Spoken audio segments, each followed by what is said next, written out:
hello. Hello, hello.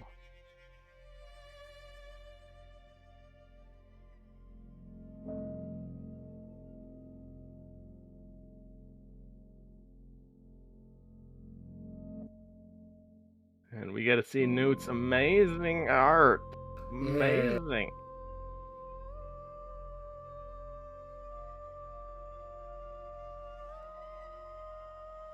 Yup. I think we are. Watching my stream in Discord. I'm watching a pause tab in Discord. There we go. Yeah, I see it now. Yay. Ah. Just gotta set up the layout. You know what I think would be really cool? If there was some way to automatically set up and lock the positions of windows with another application. That would be fun. Or Yeah, Windows wouldn't do that. Windows wouldn't do that. I would never trust Windows to do that. But yeah, like, I like my chat just overlapping the person part of Discord, and I honestly kind of wish it would like fixed it to be on top, like always on top of everything. Like, you know how there used to be applications way back in like the Windows 95 days where you could have say something permanently on top, maybe Windows 98. Kind of wish that was still an easy thing to do. But I know that, you know, spammers and hackers ruin that for everybody, as they do. I did a little grinding off stream. The museum, it's beautiful. It comes to me in my dreams now. Okay, Tetris man. So how's everybody out in Streamland doing today? Actually, on that note, can you hear us? I can hear you, I can hear the museum, I can hear everything. I can hear through time, huh? Cool. Cool.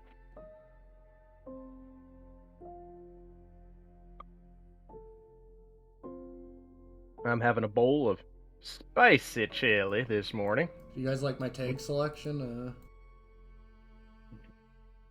Do I don't. I. Doors, You tagged it. doors.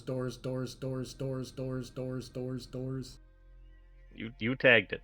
Doors.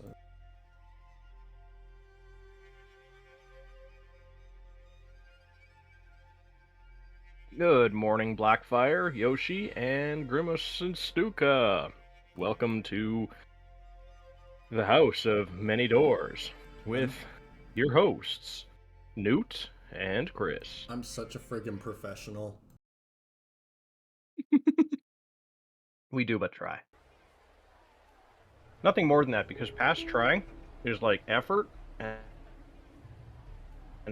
oh boy. All effort. I heard was effort.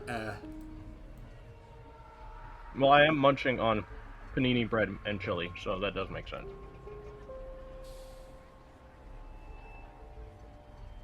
I can't even use a mouse right now because I got chili sauce on my fingers.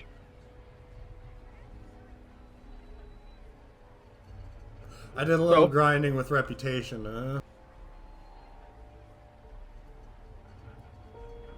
The biggest issue in the house is trying to open these doors because nobody has keys, you see.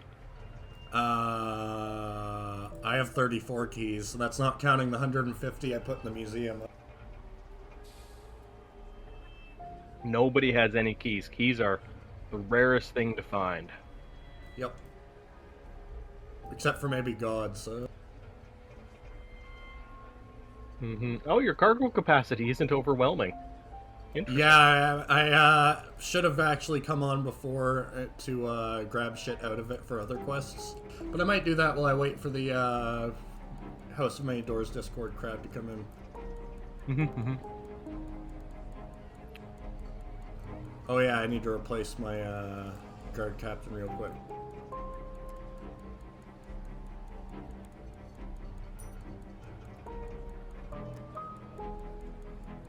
Lurk more. Rule 7 of the internet. Thank you, Stuka.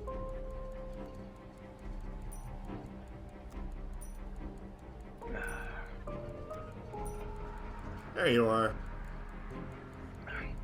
This is how Newt hires people. He has someone in mind, and so he puts out advertisements. Instead of just going over to them. Yeah, to get applications from people who want the job and will just never be hired. Fiona, are you there? I need a guard captain. Next day. I didn't mean to imply that any guard captain can apply. I specifically want Fiona.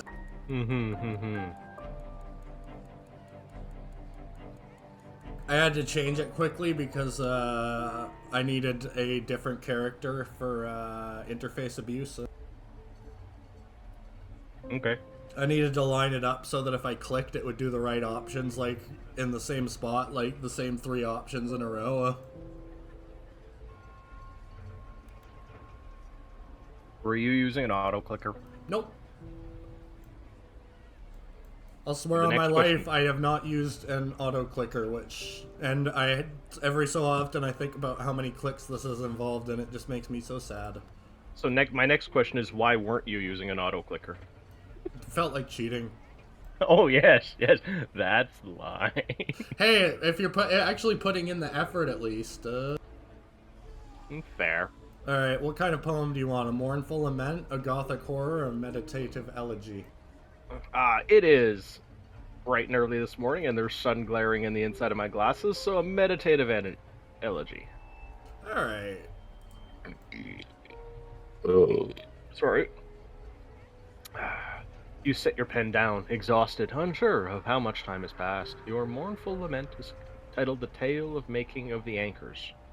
You've written in an Eclectic verse. The poem is 35 lines long, split into 2 stanzas. The tale of the making of the anchors. The hero of joy is waiting rock in ancient time before ballasts did walk.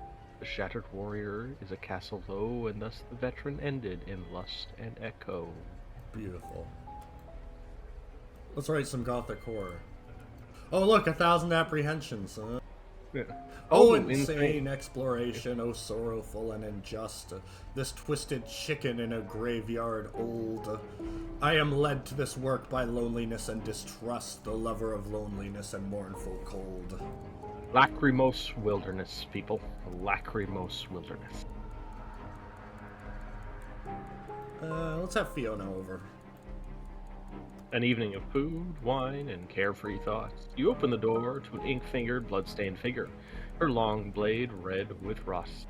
This startling image resolves near instantly into Fiona in a beret and long dress, the sword just a red ribbon twisting to the wind. A trick of the light, perhaps. Hello, says Fiona, stepping inside. I'll have a small tea with a dab of whiskey. We sit by the fire long into the night. You talk about the time you spent with your family, picking for valuables in junk palace, dodging deadly ships in the detritus.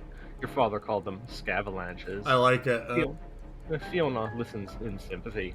I never endured that kind of hardship. He shoots you a guilty look. I grew up surrounded by men and women who loved me, read me poetry, and gave me hot cocoa at night.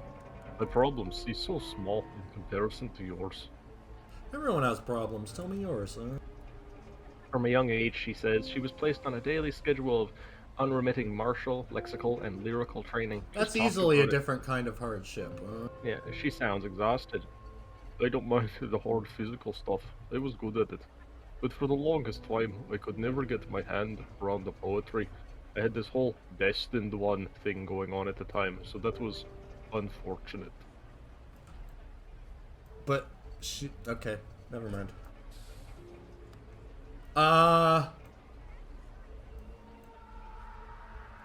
Is she gonna stick around for a little bit, I guess? Maybe. You see the ghost of Fiona haunting me, right? Yep. Don't worry about it. Okay. It's fine. It's just, she's just watching you. She doesn't have a reason not to watch you, right? Didn't we start in like 29 or something like that? Oh yeah. I've been busy. Yeah, you have no reason to not be watched, do you? No. Also, it's a good thing that the Ghoul Watch election was willing to delay itself for 5 years while I went around the house exploring. Oh yeah, I was thoughtful of them. Yeah, Well, you're one of the important reporters. We're gonna sell some apprehensions to people because they'll give us an enormous amount of money. You don't need any more money. Yes, I do. I need 30,000 for my new house and 14,000 to convince those mercenaries in Gossamer Smile to flip. I guess. All right, let's complete our assignment of the Ghoul Watch. I'm just gonna tell them about what's gone on in the election so far. I can still actually finish the election in Ghoul Watch. Ambiguity nods appreciatively. This is exactly what the paper needs to be focused on right now. Front page material, I think. Continue not to disappoint. Now I have somewhere else I need you to go. Heard rumors of some kind of disaster in Macaria. Though frankly, it's all whispers in it. Fear, mama.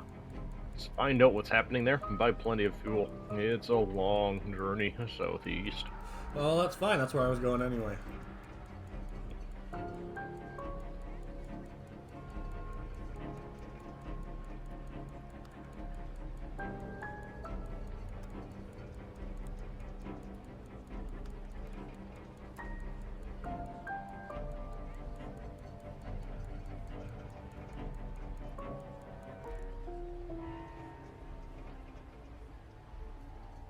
Sorry, I'm just trying to remember what I need.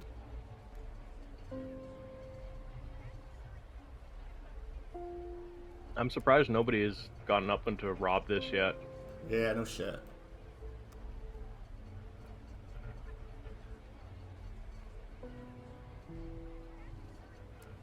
I just got dead animals rotting in my shed.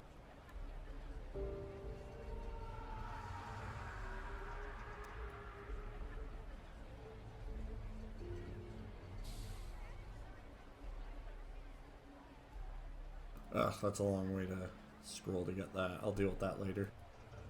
Mm-hmm.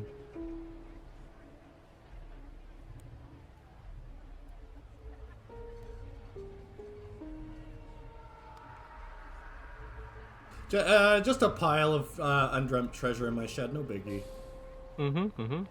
Next to the dead, rotting corpses. Well, those add flavor to the air. Flavor. You guys don't want to know how to get delicious meat, but also I will show you guys how to get delicious meat a little later. What's the downside about chili? Is it makes your makes you have more mouth noises than you really want. Eh. But on the other side, chili is very tasty. Hey, Newt, we've got a pet request from Itamu. It's all the way downstairs. I promise I will pet my cat on the way, or on the next break. Yeah. Let's make this easier to navigate. I'm gonna remember that by holding my finger out. +1 pet at the military Insurial complex.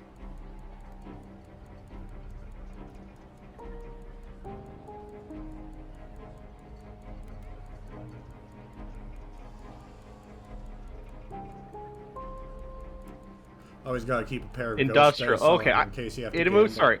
Yeah, I thought you were making a reference to something like, and I just didn't know what it was. So. Yoshi, I agree. I don't have a slow cooker big enough to make the pot of chili I made, because I made about 20 liters of it, so I had to use a slow cooker, a canning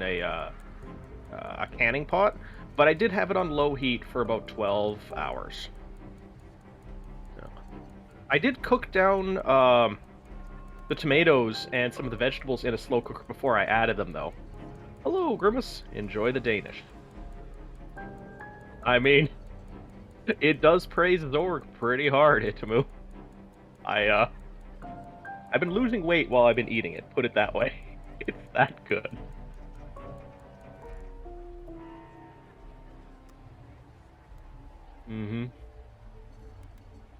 Yep. No, I grow my own spicy peppers, as some in this chat may know, and I added a whole bunch of them. When I'm warming it up, the microwave, when I open the door, I feel my nose tingle. It's great. It's them tinglies. I wouldn't put these as ghost peppers. These are dried peppers that are like, when they were fresh, they're about a tenth ghost peppers, so they're pushing it up there. Plus, I only add about a quarter cup of that powder to that entire pot, so it's not like an enormous amount. It's not burn your face off type deal, but it is very much you know it's there. Now I'm gonna rid myself of sleeplessness just because I have the drink to do it. Yep. Yummy. Ooh, and drink your sorific draught. Its taste is sweeter than you expected. But you don't have enough time to enjoy it in full before the medicine kicks in and leaves you unconscious on the floor. And this is the price you pay for not drinking it sooner. Various dreams assail your tired mind, one after another, and eventually you wake up in your cabin, greeted by worried looks of crew members. You spent one day in a blissful sleep, huh? Mm-hmm.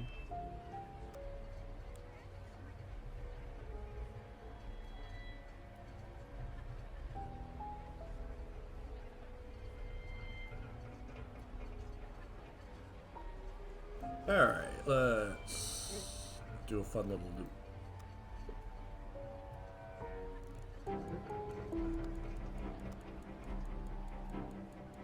Yeah, Demu, fair enough. I have to pace myself for that kind of thing because I also get burnt out with large groups pretty fast.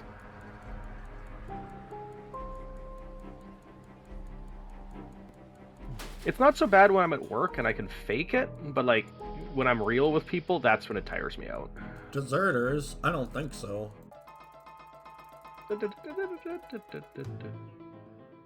Yoshi, you're not wrong. And here's Newt causing unending amounts of devastation on people that he doesn't know for the... They tried to rob me, you know. Yes, yes. That's what we're calling it today. You know what would be a neat addition to this game? Let Altatast know, but what? Yeah, if one of the weapons had a small chance, if it was an empty room when it hit it, to block passage through that room. Like, just like make a hole through the floor so they couldn't cross it. I don't even know if that would be possible. Because to easily gunport's code. being one of the weak spots. So. Yeah, but like just having like, let's say one of the hallways just no longer being passable anymore. You have to. I don't know if that would. Yeah, that would be. Yeah, I don't know if that'd be possible given the game engine, but yeah. Yeah, because that would be. So. It's one of those things that's really easy to describe, but like a nightmare to try and code. I did build up my reputation, didn't I?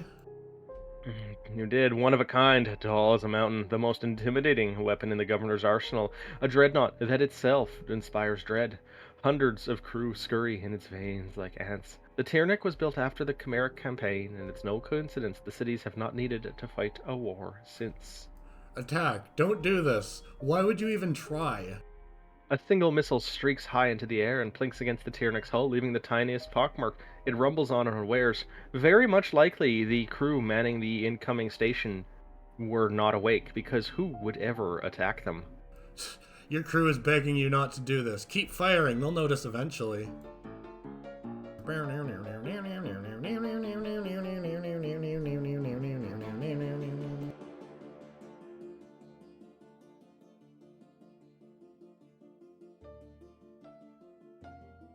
are you attacking the center? You'll see.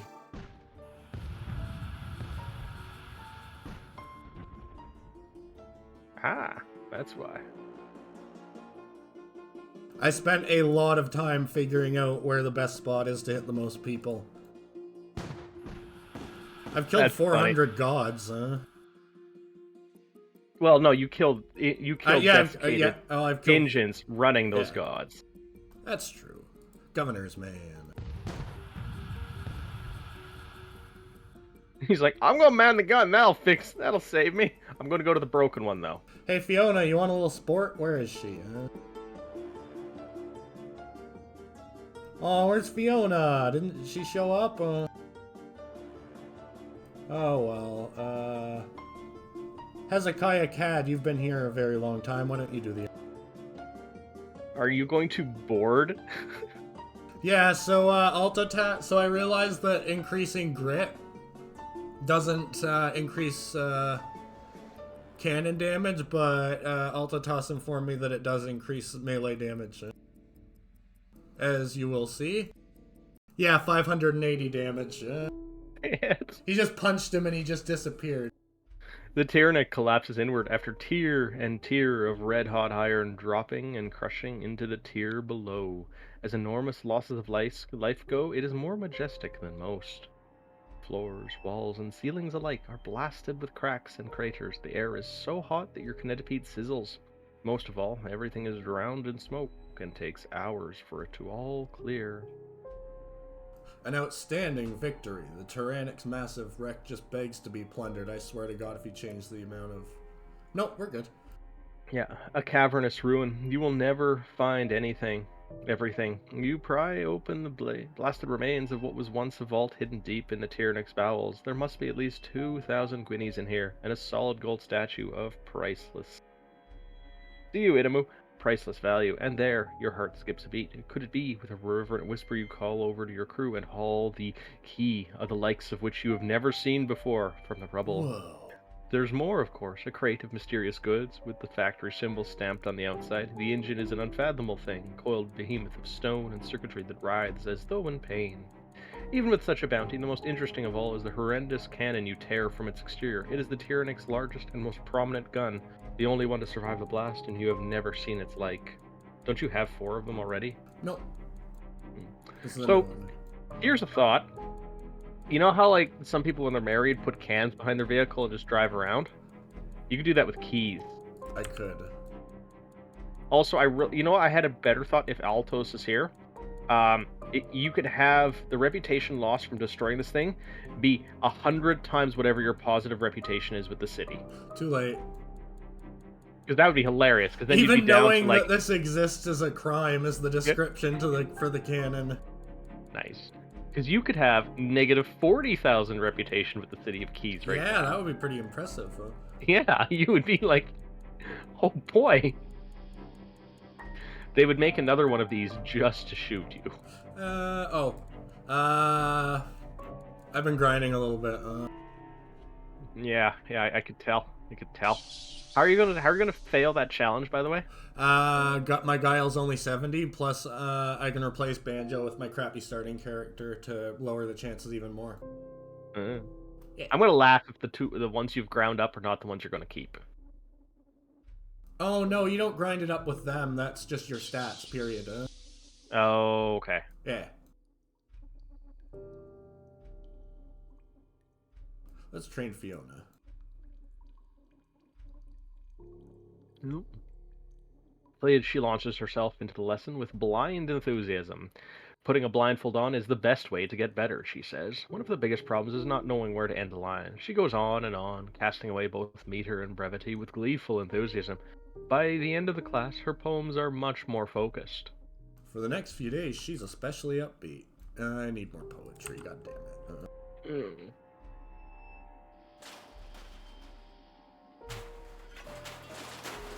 Hello. Crunch goes the hall. Crunch goes the hall. Gossip.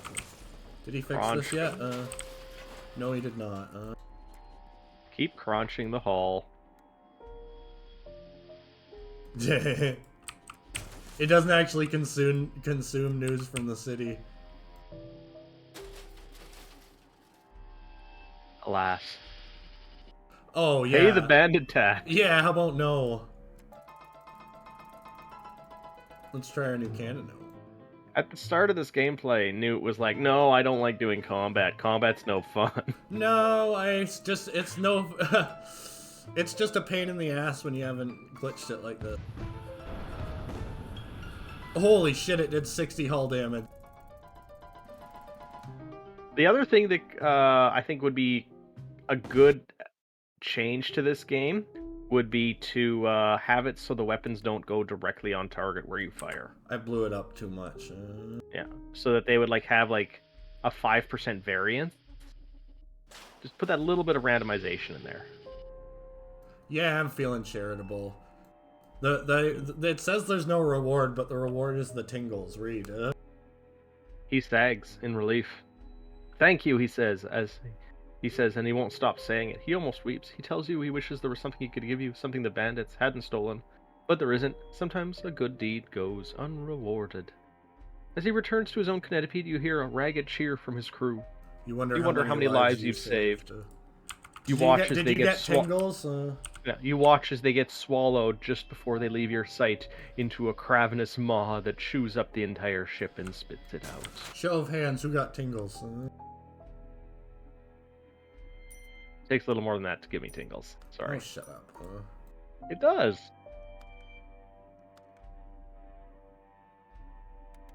Although I was reading a fairly good chapter recently in a serial that I like reading, and so that kind of tingled me out. Yep. I like how the scroll bar was below the bottom. That's always fun. Yeah. Did I not get a box of factory goods? I thought I was supposed to. Are they still at your... No, from destroying the Tyrannic.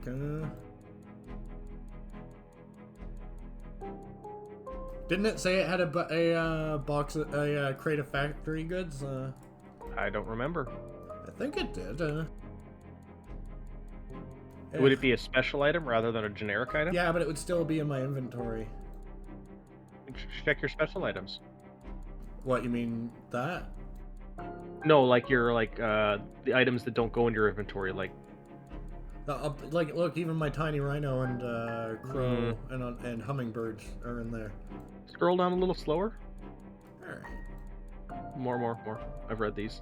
Yeah, fetch mirror, primordial oddity, zoological specimen, undreamt treasure, delicious meat, oscillating prism, scorn honey, ghost dice, gondolin, trout, occult relic. Don't know. That makes me sad. Don't I'll know. ask Altatos. Maybe I misunderstood. I have to hunt down this lawless outlaw. Maybe you should just fight the Tyrannic again. I wish I could.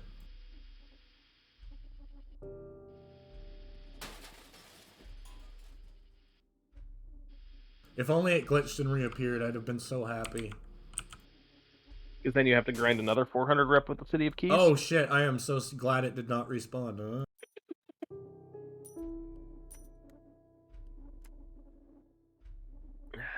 So does the governor say anything after you destroyed it? Nope. Fair enough. It wouldn't surprise me if news in the city changed, though. It was suppressed. You could. That's a good point. They would. Okay, yeah, never mind. They would not publish that. Yeah. That's why you need to publish it in a paper that some ne'er-do-well blew up the Tyrannic, but you have first-hand account of how it went down. The Scorpiopede's hull is pitted with craters and scars. Several human skulls are mounted on spikes on the back. "I'll kill you all," screams the lawless outlaw on the radio. "Nothing can stop me. My name is Canute. You might have heard of me." You are already dead. I don't know about you, but I'd start running. Oh, it's fine. It's fine.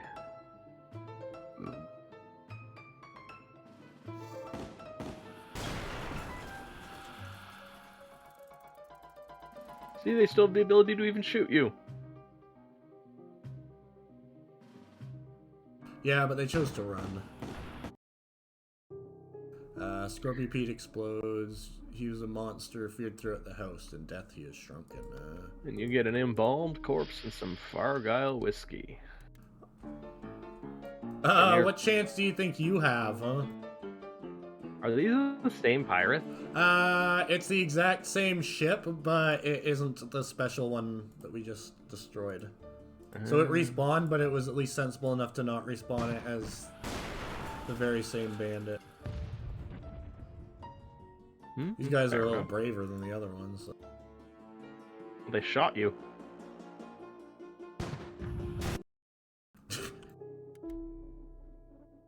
Warding Iron, a ghoul prisoner, and a war story.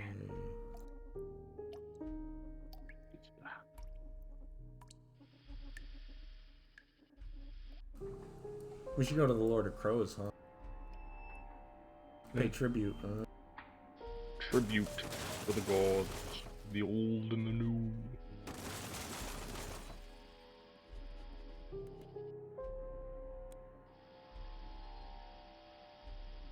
right. I haven't installed my new leggies. Skedaddlers. When did you get those? I bought them while I was grinding to make it go faster, and then I never installed them. No guineas, no quarter. Vicious, are you? Fiona, be a deer. So what you need to do is ramming speed, right? I wish. Do they have no guns on board? They have guards. I'm just hopelessly overleveled. What kind of pirate are they that have no gun? Oh, you mean just the one gun? Oh, there is the one gun. Sorry, I didn't see that. Yeah.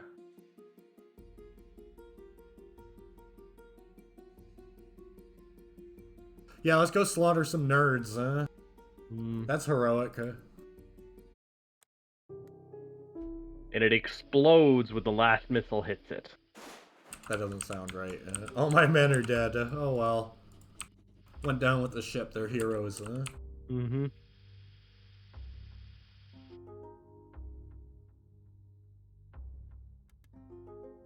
Yay, free drugs. We are at the spot where a burning dead god is wafting smoke away and people are getting high on its corpse. And then we leave. And then we go back. The wrong way. And then we leave. Oh.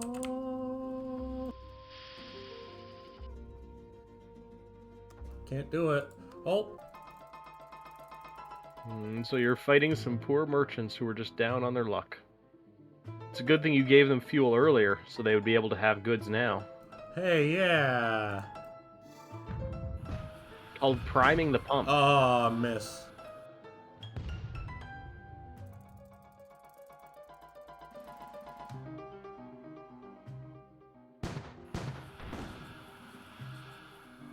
You nearly broke their ship.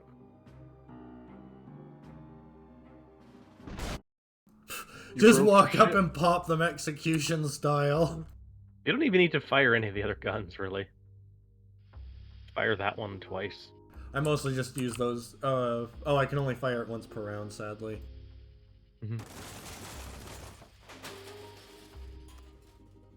Sure, I'll buy more whiskey. Bonk. The hall is covered with a mix of occult ruins and hideous anti-life graffiti. Stand and be cleansed, the ghoul captain is covered in swirling tattoos, and he raises some holy symbol over his head as he shouts at you. We'll rescue you from the terrible energy polluting your corpses.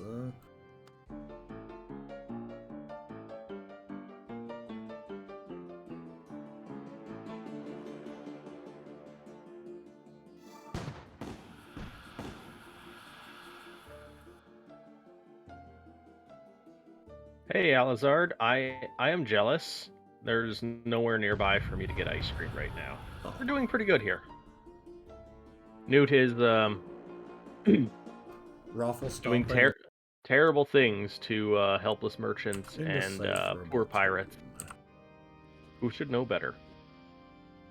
He's teaching all those pirates a lesson. The problem is they're all dead, so none of them can pass it on. Again, okay. You motherfucker. Okay, whatever.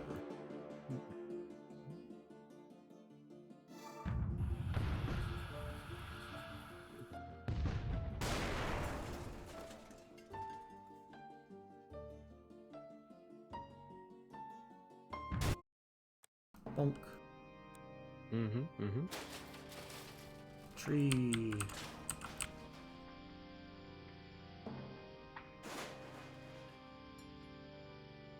Tree plucked from another world like a flower. What's that hanging from the branches? A desiccated corpse hangs from the tree, its head cocked at a jaunty angle. A noose around its neck. Your crew pull it down, muttering amongst themselves superstitiously.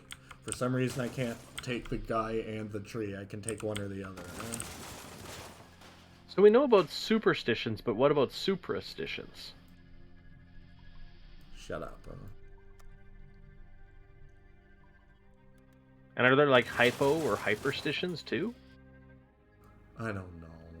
We got to merge all the Latin and like the Greek conjugates, even in ways they were not meant to be merged. Important. Here lies a fool, smitten with his own creation. Love not that which cannot love you back. You remind the crowd of the dangers that hide in the darkness and tell them how they can benefit from Willow Pan's protection. Villagers emerge from their haphazard cottages at the sound of your strident voice. They flock to you, which at first you take as a positive sign, until they start asking you to keep the noise down. Alizard, the ship's a little overpowered now. Hidden boss, It's fine. that's good knowledge to know. Good life knowledge to know. Words to live by, if you will. That's actually true, so... I guess if they were already superstitious about taking the guy, that would probably be the line for them. Words to live by.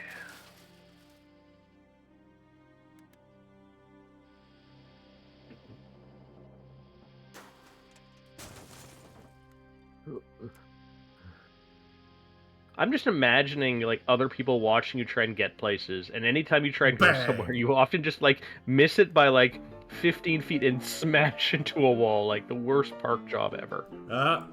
Captain Canute's drunk again. His benders are legendary throughout the house, huh? He opened a door once by literally just missing the fact that it was closed. This one's gonna take 3 hits. Blam. Alright, just consignment. Somehow weapons survived. Oink goes the hull. Are you guys excited to meet the Lord of Crows again? We have gifts for him. Crows.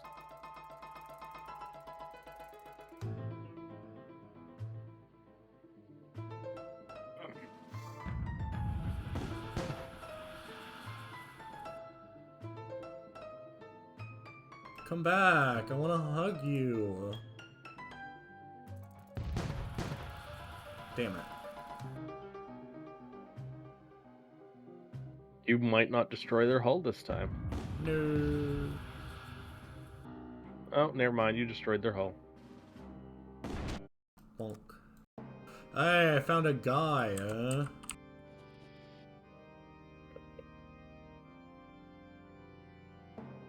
Oh, I forgot to get a god corpse.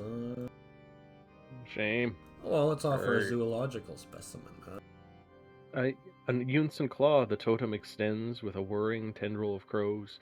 Your offering is picked to the bones in an instant. Images fill your mind. Naked men, hanging upside down with their throats cut.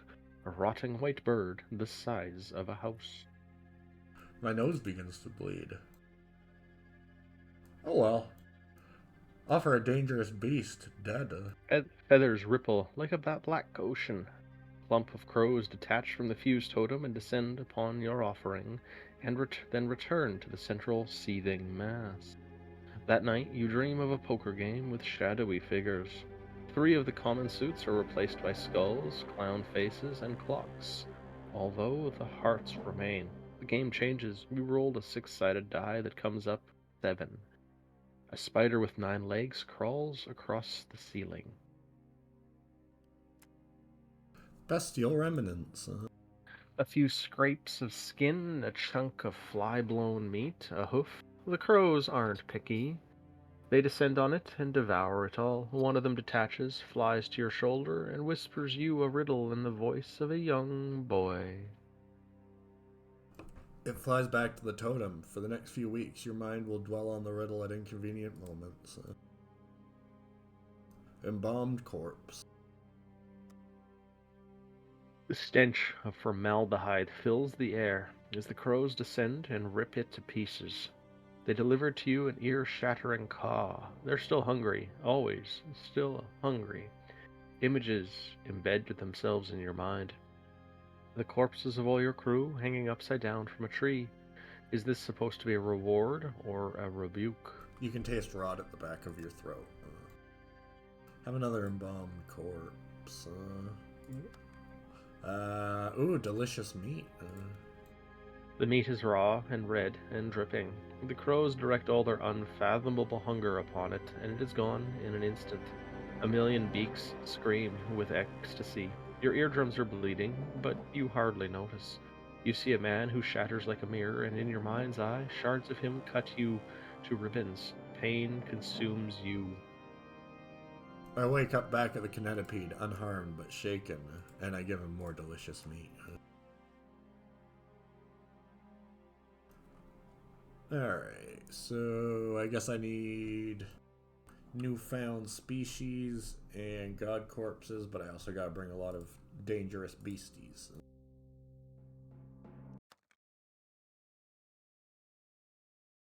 Indeed. Indubitably. Let me hop on the map real quick.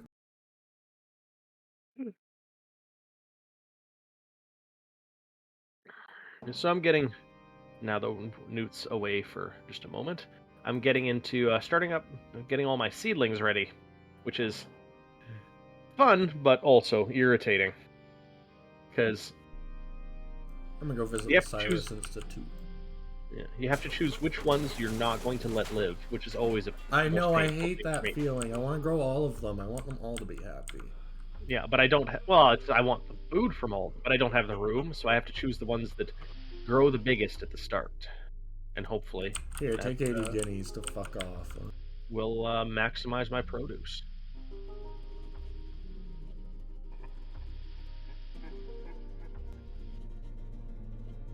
Hang on.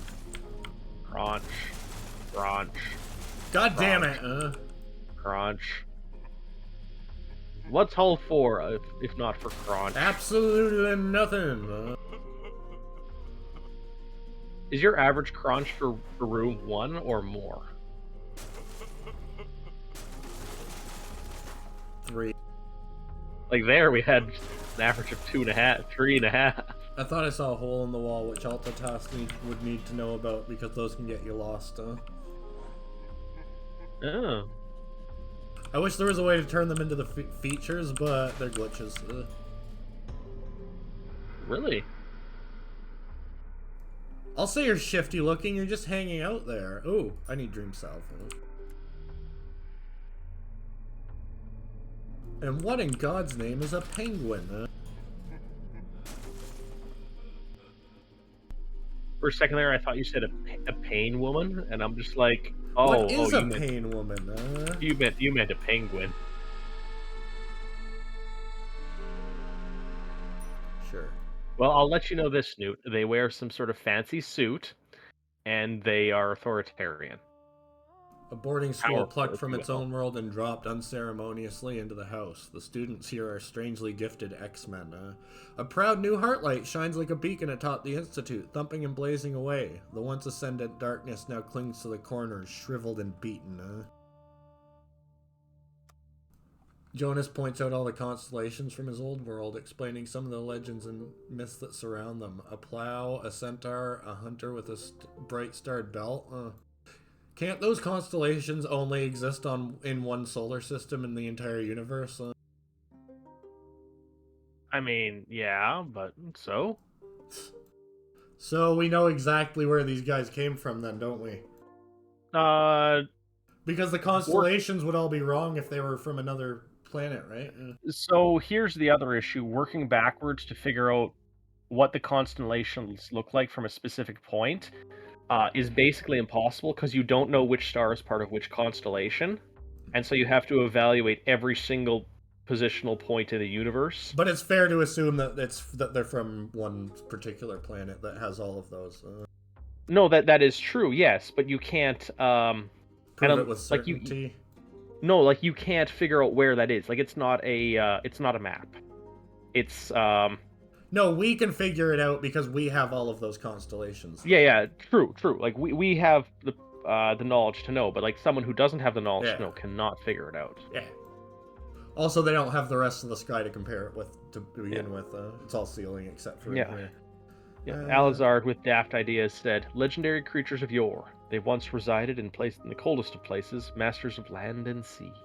The students take you back to their academy and tell you as much as they can about where they came from. They call themselves metahumans, people with extraordinary powers, and explain how their presence was hidden from the old world until about 50 years ago. They mention a lot of vague, complex terms like the clone incident and space colony, and for some reason they expect you to understand what a cell phone is.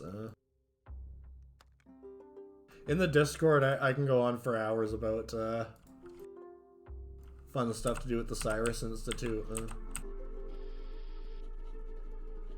Like, let's set up a nice knee-high Dyson fence around the unsetting star or unmoving star. I guess. Nice little knee-high picket fence.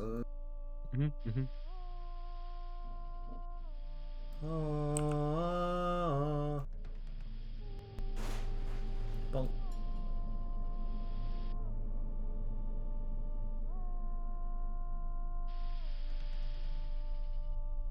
No.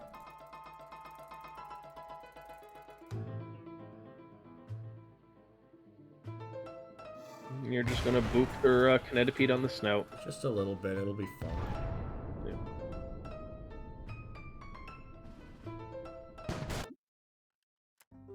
Don't forget, you've got one pet that's accruing interest. Which? You've got one pet that you haven't done yet that's accruing interest.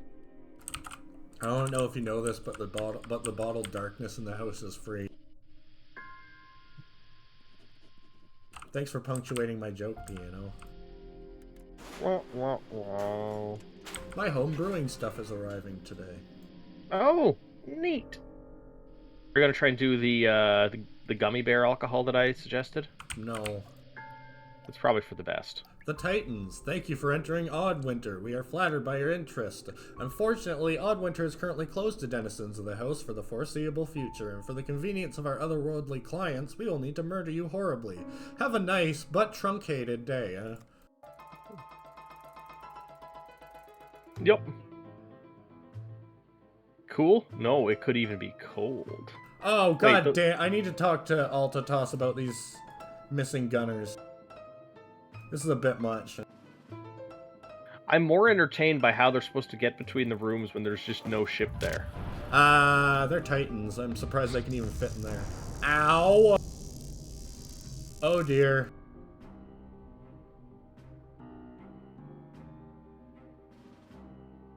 You broke the big gun. Well done.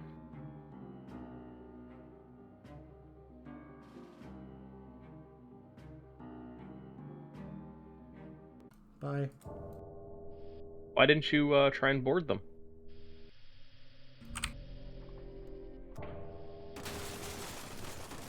Because a bunch of my soldiers were frozen. Do you have to send soldiers? They're the only ones that can board. Oh. Or fight back in when you're boarded. Fair.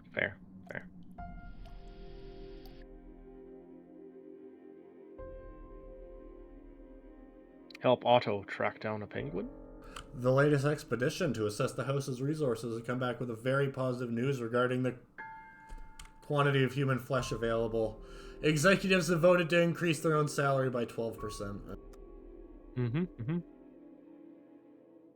Let's track down a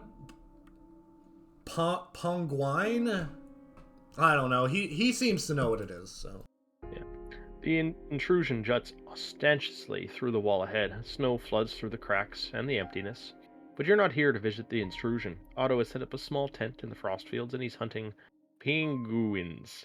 A fascinating animal, he tells you, scanning the snow with rime-speckled binoculars. A bird that can't fly. The house is full of absurdities. This universe just keeps getting weirder and weirder.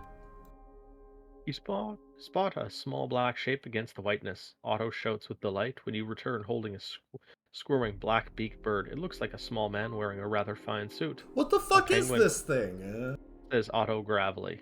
Look at it. Hideously strange, is it not? A fascinating animal, he tells you, scanning the snow with those same rime-spec binoculars. He pops it in a cage, propped up against the chill stone, to keep it cool, but not cold. Hey there, Digi. How's it going this morning?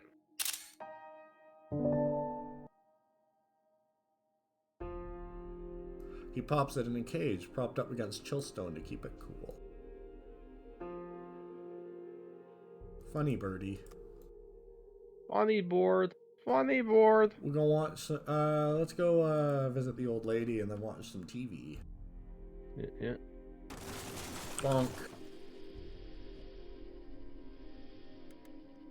My suggestion for if Ultitas can figure out how to deliver or disable collision with stuff like this is to make it so you go to the grotesquerie and you get they're called grotesquerie rejects, and what they are is just like 24 giant frog legs. Yeah, I get you. Yeah, 2 giant frog legs, and you just attach them and just send jolts of electricity through them to make them jump over obstacles.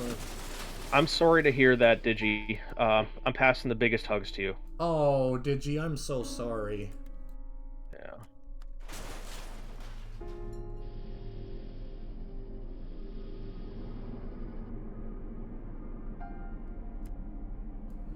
Oh. Here, I'm gonna get here. Let's hug the puppy. It subsides in your lap, wheezing and farting with contentment. You do your best to ignore the smell.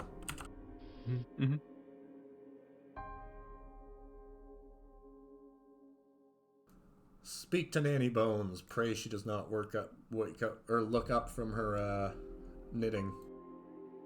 Round and round we go, dearie. I've spoken to you before. I hope I won't speak to you again. Are those needles clacking or her bony fingers? Ooh, skeleton party!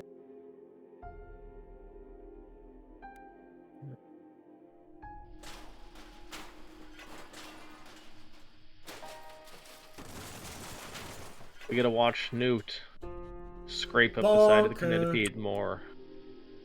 Bonk. See if we can get some of that paint off the hull. Bonk.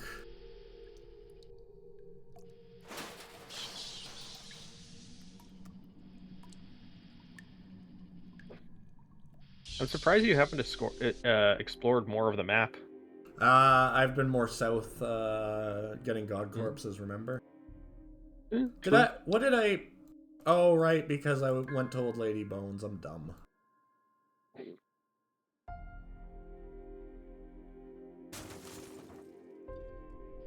No. TV, and then we'll go gamble with some skeletons.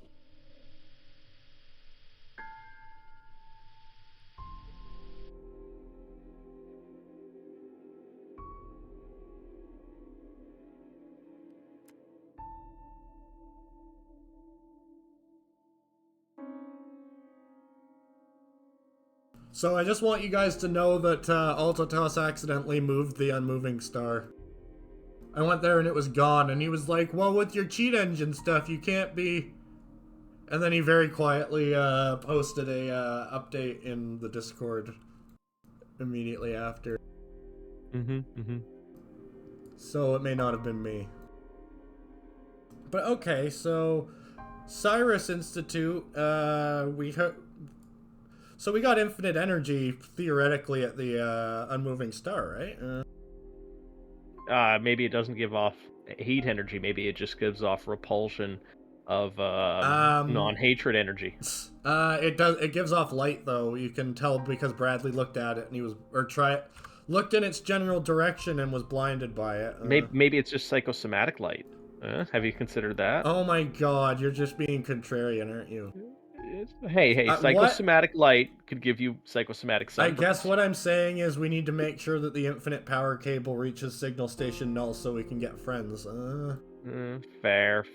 Yeah, we need to get NBC reruns. Alizard is saying the skeletons took your heart last time you gambled them. Is that wise to go again? Yes, because I don't have any hearts to give up except the one I have stashed in my house. Well, so your heart light. No, my god, you can faintly hear the rave music through the closed door to the north. Nice. Alright, what do you say we take 5 and I pet my cat and all that nonsense, and then we will go to the skeleton rave. Works for me. I'll be right back as well. Just gotta check on the contractors. See Alright. you folks in a few. Bye bye. Ow.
There we go. And I am back. I don't know about Newt, but I am.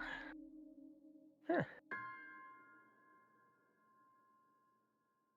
So, well, a little bit of story time with Chris then. So I'm sure you've all had that issue in the past where you've got like a little cutlery drawer with all the big utensils in it that sometimes, every once in a while, especially when it's full, you try and pull it open, but you can't pull it open again. And then you have to work it, and it turns out that one piece of utensil has gotten propped up against the inside ledge, and you just can't open it anymore. And that's always a pain, because then you gotta either fiddle with it, get it from underneath, break a fork, or something. And it's always annoying, every single time. Well, turns out there's actually a really easy solution that'll prevent you from ever having to suffer that problem again. And there's two ways to implement this solution. The first, the easiest, the laziest, but the way I do it, is you take a, you know those cloth napkins that restaurants sometimes have, or like you want the really thin ones, but they're made of a fairly hard linen. You just lay that over top of all the utensils, and the way that works is that because that cloth is there, if anything was to try and get caught up in a corner, the cloth lets it, when you open the drawer, gets tight and basically pushes those items down so they slide underneath ledges, preventing them from getting stuck. Now, for some people, that doesn't look good enough because, you have to move a cloth every single time you open your cutlery drawer. So the other option is you take that same cloth and a staple gun, and you staple it to the top of the inside of your cutlery drawer, and it does the same thing. It effectively makes it so when the items get pulled against the cloth, as long as they don't poke through it, like you don't have knives pointing upwards, I hope, they'll just slide underneath that, and you'll never have to worry about a cutlery drawer getting stuck closed ever again. And that was story time with Chris. About a month and a half ago, I had to help some people get all of their cutting boards out of their drawers because one of them got propped up underneath something, and they couldn't open their drawer worth a darn, and they didn't want to like cut apart their cabinets, so it was a pain. It was an utter pain.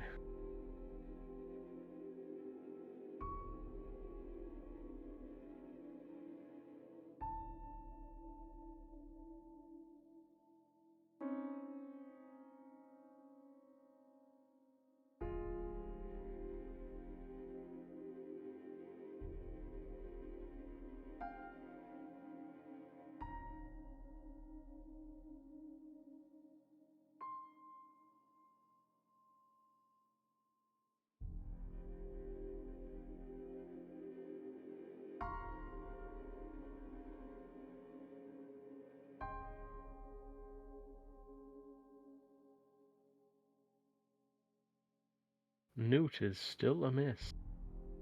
Where could he have gone?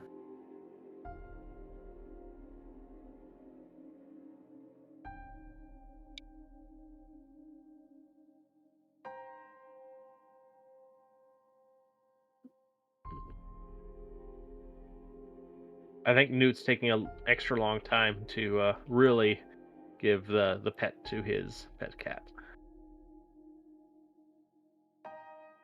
I did, but I also gave a pet to the troublesome pup. Remember, he farted and I tried to ignore it?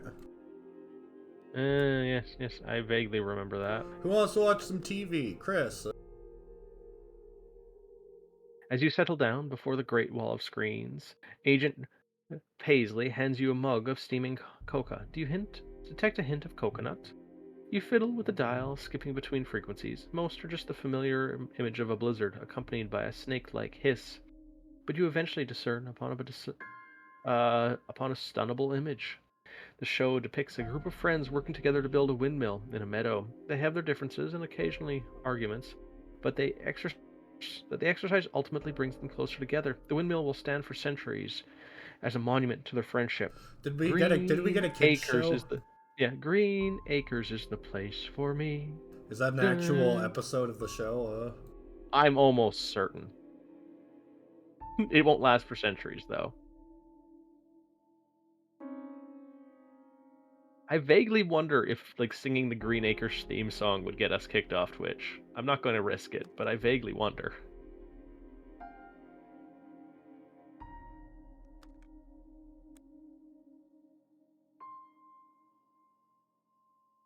You know, they harvested apples in Green Acres. Oh, I found out that if you have a Mycena prisoner, you can get you can harvest witch butter from them. Huh. You could harvest apples in Green Acres with a car, and the way they did it is they drove the car into the tree. Nice. What exactly is this show? It was it was like a serial television show. It was like weekly-ish. And I think it was done in the 60s or 70s. You're gonna go ahead and the skeletons dance around you, clacking their jaws. This room is a delight. Yeah, jaws and amusement. Your bellowed queries are met with a few whispered replies lost to the music. One of them affixes a party hat to your head. You manage to find a quiet corner where the music is only headache-inducing. A skeleton in a snappy white suit and a hat appears at your shoulder. He clamps your wrist in an iron grip and whispers mediocre jokes in your ears for hours. There's decent material in there, but not much. Please, no more. It's still in full swing, and does it ever end? One of the bony revelers recognize you and cheers. The music is even louder than you remembered. For the mod, Altatos is adding a shop where you can, a lost and found, where you can buy funny bones, because people keep losing them, and then you can take them to, you can take them to Gravewatch and sell them, So, what you're saying is the skeletons have no sense of humor? I guess the opposite. They keep laughing so hard they knock their funny bones off. A game of poker. Blackfire, that's how I used to watch it. I watched all of it and Petticoat Junction, and I forget what the third show is that crossed over between the two. You find yourself amongst a crowd of genteel skeletons in three-piece suits. The one with the monocle takes a liking to you. He ushers you to a quiet side room where cigar-puffing skeleton... No. Puffing skeletons in top hats are playing poker. You're offered a seat at the game. Yeah. I like wee cigars. A monocle. Wee cigars are the your greatest. Heart, perhaps. I don't have one to lose. No, let's cheat.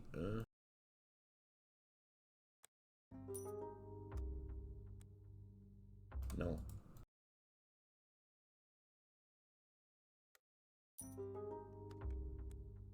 No.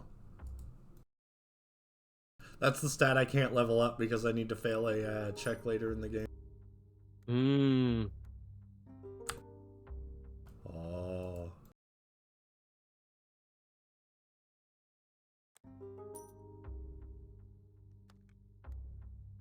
The game is quiet, lengthy, intense. The monocled skeleton has taken this session seriously for the first time. The other skeletons watch in awe.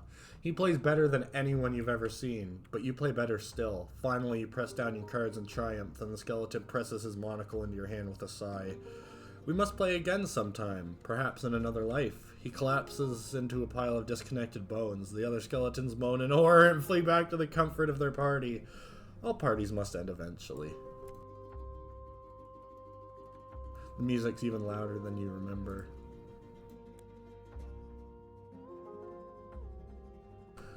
Beverly Hillbillies.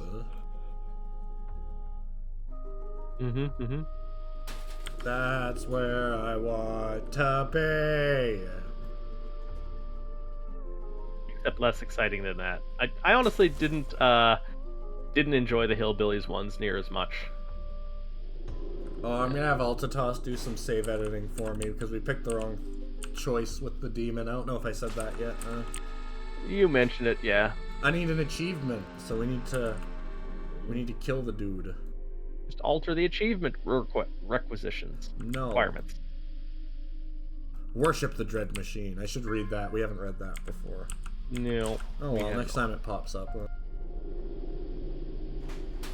You have a word. Not necessarily my Boink. word, but someone's. Oh my! So bright, so harsh. Ah. A stroll next, perhaps. Let's go to Panachak. Panachak, don't you come back no more, no more, no more, no more. Panachak is on my short list of places I'd be okay living in the house. I'd have to break my nose a couple times to permanently lose my sense of smell, but it would be okay. What about your sense of taste? You might be able to taste it. Did you know that up to 90% of your sense of taste is actually your sense of smell? But that means strong enough smells you can taste. Without smelling them. But yeah, your mouth heats up food just a little bit so you can taste it. It's a guy. Do you want to be my new gunner? What happened to my other gunner? I don't remember losing anybody. Probably one of the events. He went down a well. Ooh. You order your crew to pick through the endless mounds of discarded things. Bottles, plastics, leaking barrels. They clip pegs over their noses and heave it all aside in search of trash-buried treasure. It reminds you overwhelmingly of your childhood in Junk Palace on a vastly inflated scale. Suddenly, the junk collapses into a sinkhole, taking Dirt's chalk down with it. His screams are hideous, accompanied by the sound of a snapping bone and chewed gristle. Then an enormous worm emerges from the pit, pink and fat and longer than your kinetipede. Its curiously human teeth glistening red. Thankfully, I have 1,000 grit. Did you know earthworms in North America, before we started industrial farming, used to be almost 2 inches across and like up to a meter long? Have they shrunk just to survive, or? No, we've killed off the species. Oh. Yeah, as far as we can tell, cultivation has destroyed the species' ability to propagate. You order your crew into small teams and assault the worm with rifles and harpoons. It's a long, hard battle, but finally you have the monster trussed up and ready for transport. I think it would be so cool if we still had some of those earthworms around, because it's like, what's in this aquarium? A single earthworm. How much does I it meant weigh? to press gang my prisoner, but instead I just dumped him at a garbage dump. Wow. But yeah, like a 10-kilogram earthworm. Glorious. Glorious, I say. But then on the other hand, we've also lost the locusts that would nibble on small children. Your prisoner seems utterly baffled by the pumping machinery in the kinetipede's bowels. You tell them they better learn fast. It's hungry. It is. That's its stomach. God damn it, I let another guy... At least he has a friend now. I have a lot of prisoners. Fine. Is it random what happens to each one of them? No. They just look around at the unfamiliar surroundings and sigh sadly. Whether you do it in the city of Keys or a garbage dump. Crunch. Crunch. Why am I insane? I'm just crashing over and over. Pedal to the metal, boys! Hang on. Whee! We're just keeping the light off. Is there no lights upstairs? Ooh, funny men, troops from Harlequin rattling along in the ridiculous purple wagon. You hear faint laughter and parping horns.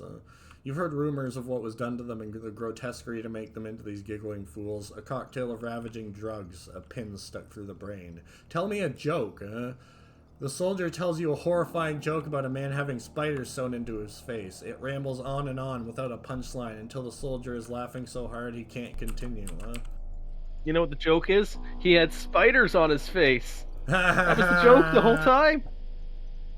Spiders! Spiders! You notice he has a spider sewn onto his face. Yeah, I'll buy some dubious trinkets. Why not?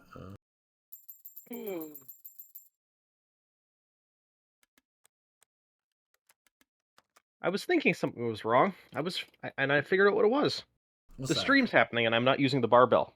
I have to start pumping that iron. The current competition is flower arranging. Although Panachak lacks vegetation, the villagers' improvised solution is to see who can sort shards of rusty salvage into the most pleasing arrangement. Pleasing. You work through the night, assembling your rust-splotched metal into a magnificent diorama, a scale-perfect model of Panachak itself, complete with a Svaldolfari that actually belches fire via an elaborate mechanism hidden in the base. The other villagers mostly just throw their stuff together at random. Mayor Feverbeard declares all the participants victors and gives them each a certificate. Yay! You will get 10% off your next purchase of inflated price plus 10%. Yay! What inflated price? They're the cheapest fuel in the house, huh? We're going to start raising the price for the people with the certificate. Oh, AutoTask closed a plot hole, and I'm going to show it to you.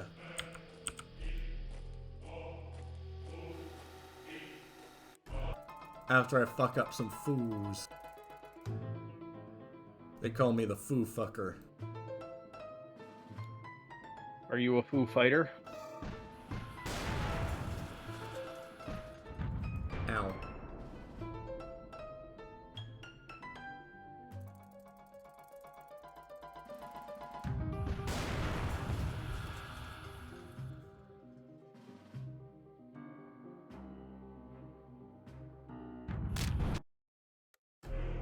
Yay, free guns. They were just giving them away. The Mycenae are busy regrowing their fungus cottages and tearing down old monuments to the Emperor. The mossy statue now sports an enormous fungal cap, casting the floor below in shadow. Stay in one of the regrown fungus cottages. The Mycenae welcome you with open arms. It'll only cause a small infection. The Mycenae tell you about their efforts to recover from the Empire's abuses. It's slow going, but rewarding. You extol the benefits of worshipping Willowpan, the forgiveness of sin, the lack of judgment, the parties. You warn passers-by of the consequences of unsanctioned worship. The Mycenae are too busy listening to your preaching. They're working the stony soil, toiling in the fields, rebuilding. But look, a makeshift store that isn't state-run. No more long queues for fuel. Yay! And they're using all the old stone from the statue to build stuff, but they need lumber. Lumber. We need lumber. Let's go to the grotesquerie. Disgust. It's grotesque. Yeah, let's attach more shit to our esotericist.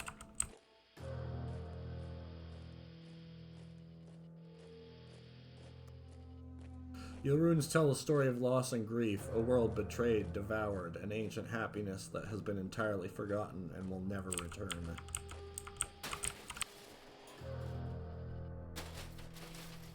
Who put that rock there?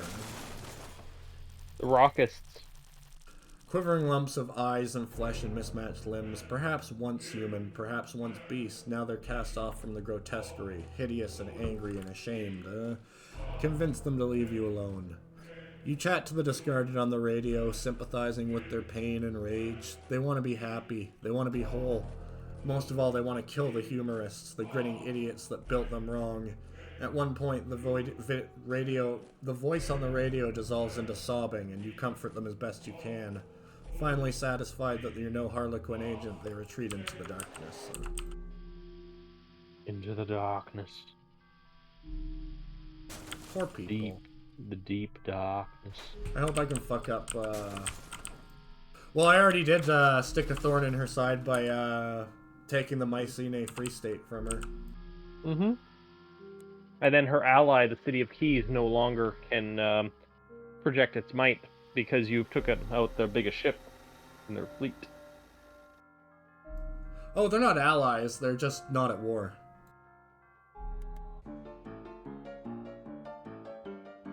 Unless she had help from the governor for her little revolution.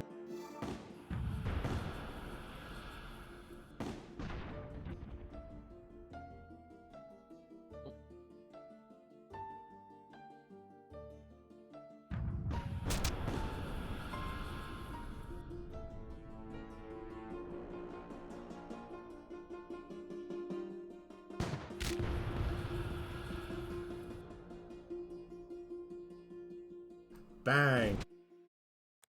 Well done. Free warding you gained iron. a warding iron. One of my guards is named Rachel Bladder. Rest and recover. I feel resting in Harlequin is a bad idea. A rebellion stirs in the slum as parents refuse to tattoo the faces of their children. Harlequin banners are being publicly burned and spat upon. The worst offenders are rounded up and sent to the grotesquerie. Well. Harlequin reeks of desperation. It doesn't sound like we really need to do much. No, I think we're doing all right by doing nothing. Yeah, I think they're gonna change on their own. Yeah. Stuka, hello as well. And yes, it is Newt of the Black Pants Legion. Everyone give a round of applause. Ask her to advocate. She's a stain upon Harlequin, brutally enforcing the mad traditions of long-dead kings.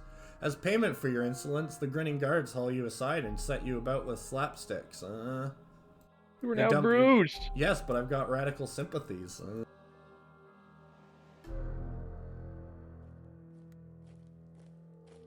Oh yeah. Lurk harder. Lurk harder. Order. You want to read? Sure. A jabbering pale thing follows you through the streets, a pale, half-naked man with bright red spots on his cheeks. He won't leave you alone, poking and giggling until you finally shout him off. Yes, Stuka, he has those kinds of cheeks. You can still hear his distant laughter as you enter the grotesquerie. It is the only building in Harlequin that lacks color, an enormous cement gray complex in City 19, like someone swept aside the brutal architecture at random. I'm guessing that was the thing that was stolen from another place that Harlequin was built around. Yeah. The foyer of the grotesquerie is open to the public. The humorists like to exhibit their works in tubes and glass jars. Beyond this priam, trespass is punishable by chains. Harmony's already approaching one of the white-coated humorists like a lunatic. The humorist's lips are pulled back in a nightmare grin. His face is as white as his lab coat, apart from the yellow of his teeth. A volunteer, he pulls a pair of small tweezers from his pockets and begins pulling at Harmony's face, shoving back her lips, tweaking her ear, gently lifting an eyelid. To do with as we like, I hope. No, says Harmony firmly. I have specific whims. Complex alterations that could only be accomplished. Here, I can offer you money. Money won't be enough to bridle my temptations, says the humorist. What if I have urge to turn you into a tablecloth? If you demand discipline, I will work only for secrets, whisperings that I can make use of. Well, then I guess I'm gonna have to come back, huh? And with terrible secrets. For some reason, I thought you could buy secrets here. Oh well. If you could buy secrets, I wonder if you just can't buy secrets here right now, just because he wants some. That would be hilarious. Nah, that doesn't seem like the type of thing you'd do. Oh, is it 2:04 already? No. What happened? Is We're the getting... stream glitching? Oh, I think he's just making a joke about the Canadian being here.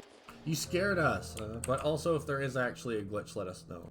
The beast is loose, flapping, roaring, it careers through the corridors. Comstock Walders hanging limply from its horn. Oh, the teeth, the eyes, the stench in particular. Shoot the damn thing! You set the your rifle to rifle your shoulder. Oh, go ahead. to your shoulder and bark an order.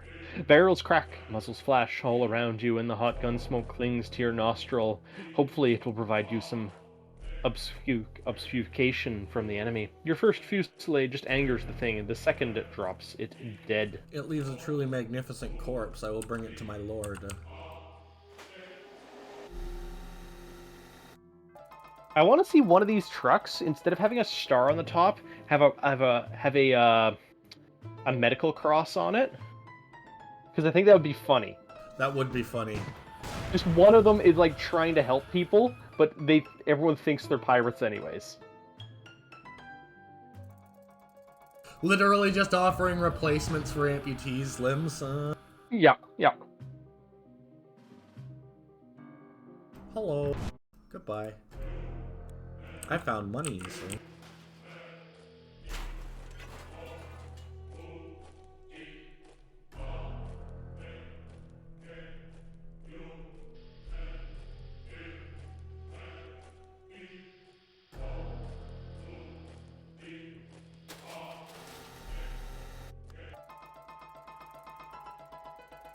Oh, that's hurting my arms. Oof. You motherfucker. You have to report that to Alta Tess. What? The fact that guards aren't, or gunners aren't spawning. Well, they were on the night shift. No, it was happening a lot while I was grinding too.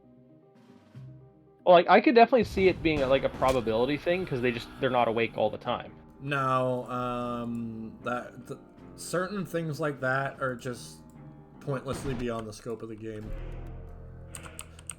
I guess. Can you ever just feel when something's not supposed to be part of the game? No. I played too many modded games to be able to ever tell that. I want all them DLCs for RimWorld to be on sale. Oh, they don't go on sale. I know they don't. Yeah. Like, I will admit, right now in my RimWorld game, I'm trying to be the very best because I have... Like no one ever was? Like no one ever was, because I've got a Void Dragon and a Pokeball, and I'm trying to use it to fight the Dagother. In RimWorld, Yeah. Okay. Does a Pokeball just let you just straight up instantly tame something? No, if the thing is, it works on Pokemon, but only if they're damaged enough. Because if they have too high of a level, you can't actually. I like how in that PAL world you can just straight up capture people. Yeah. I want to try that. It actually looks kind of fun. It looks like Ark and and Pokemon had a baby. Yeah, I'm still trying to find more shiny Pokemon though. It's hard to find enough shiny Pokemon. Because I want to get more shiny Pokemon so I can get some legendaries, so I could really get, I could fix them full of bionics and make a mean, lean killing machine that my mechanators can then like mind control into compliance. It's important, you see. You want to, be able to. Let's help auto capture an Optivore Hawk. An Optivore Hawk, also known as the Eyebird. Soothpiper, the auspicious buzzard. It used to be found all over the house, but the Gravedenites hunted it down to almost extinction. He's ground your enchanted gimmick down to a sparkling dust, which he scatters at his feet. Oh, before I forgot, he says, handing you a pair of thick welder's goggles. I don't need welder's goggles. Yeah. Otto pulls a strange lumpen contraption from his bag, something between an accordion and a heavy-duty mining equipment. This is a terpsichord, says Otto, unfolding the contraption to reveal ivory keys, brass pipes, and a trio of wobbly legs. It can attract birds of every variety if you play it right. I'm hoping it will prove irresistible alongside the occult bait. He begins to play what can only be described as ascended birdsong, a chirping performance on brass and ivory and string. Keep an eye out. Ow. Auto Sorry. perform. Oh, go ahead. I just bumped my head, sorry. Otto performs his strange, chirping medley for hours. Just as he looks ready to give up, you raise your hand and motion to keep playing. Far above, a shadow has detached from the wall.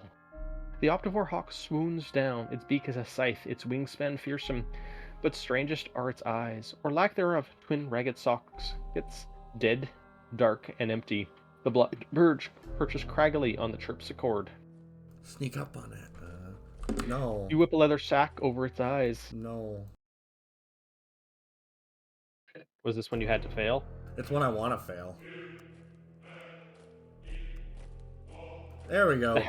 The hawk snaps round to face you with uncanny speed. It plunges its beak into your eye socket with terrifying precision and force. Strings snap, crackle, pop in your skull.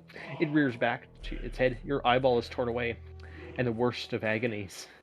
You remember little after that. The bird flies away, screeching a birdsong prophecy, planting pictures in your mind, oh so vibrant that almost drown the pain. Mountain-sized human teeth descending on a city of screaming ants, a vast golden tree, stern-faced woman with moths scattering from her mouths, you know, the standard things. You wake in a hospital 2 weeks later, missing an eyeball. You tease the edges of your missing eye, puckered scar tissue around a ragged pit. Didn't need it anyways.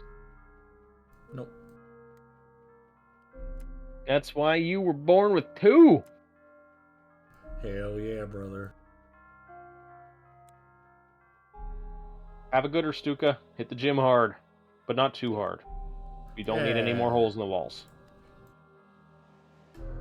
Go ahead. I'm so sorry for what happened last time, says Otto, trying not to stare in your missing eye. So I'm the one that turned down the goggles. This time we'll be more careful. His face is full of soup and guilt. He has ground your enchanted gimmick down to a sparkling dust again. Oh, and before we forget, he hands you a pair of thick welder's goggles. They say... Where's don't wear the goggles? Yeah, the goggles on the side say Pit Viper.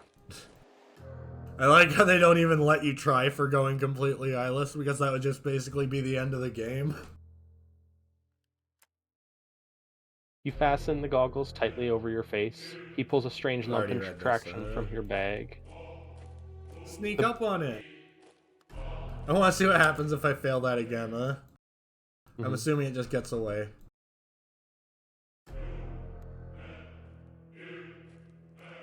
Hey, every day can be cardio day, Stuka, if you try hard enough. Because remember, Rule 1, cardio. Rule 2, cardio. Rule 3, cardio. Rule 4, leg day. Which one's double tap?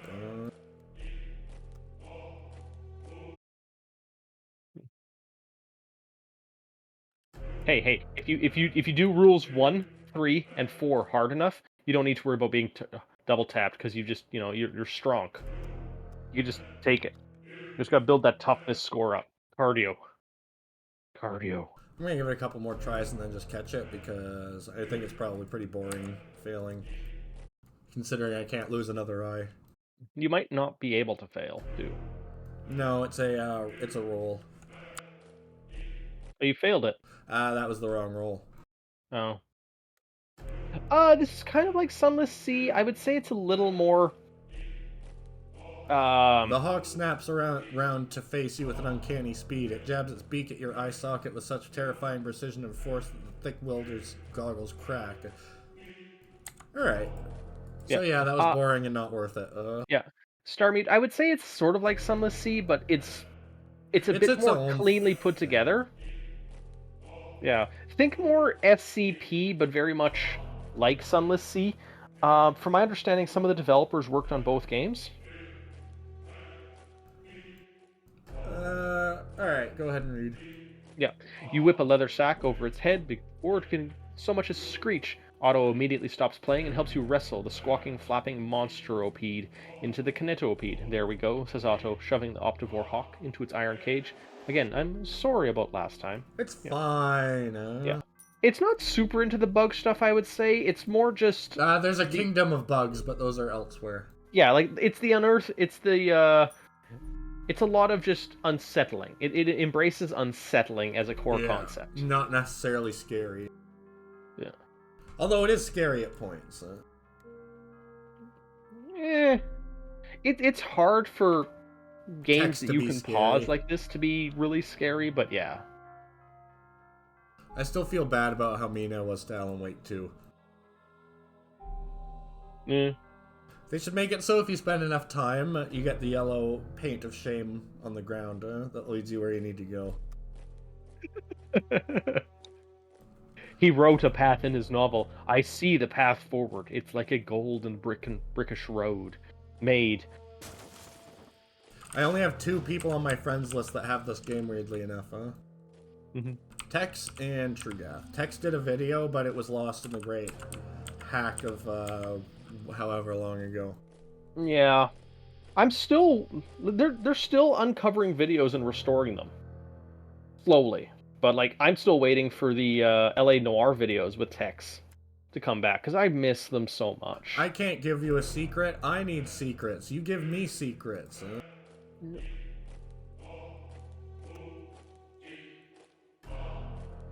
Alright, we'll go to the Hall of Memories and then teleport south.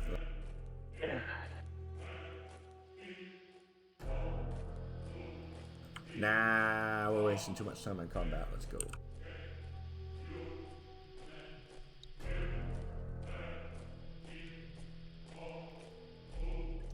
I am very injured. Try not to be injured. No. Try not to die. That's rule No. 1. No. By the way, that's another rule 1. All the rule 1s are rule 1. They all take primacy. Except Rule 34. No, that's rule 34. Rule 1 is more important than rule 30 something. Yeah, it's always rule 1.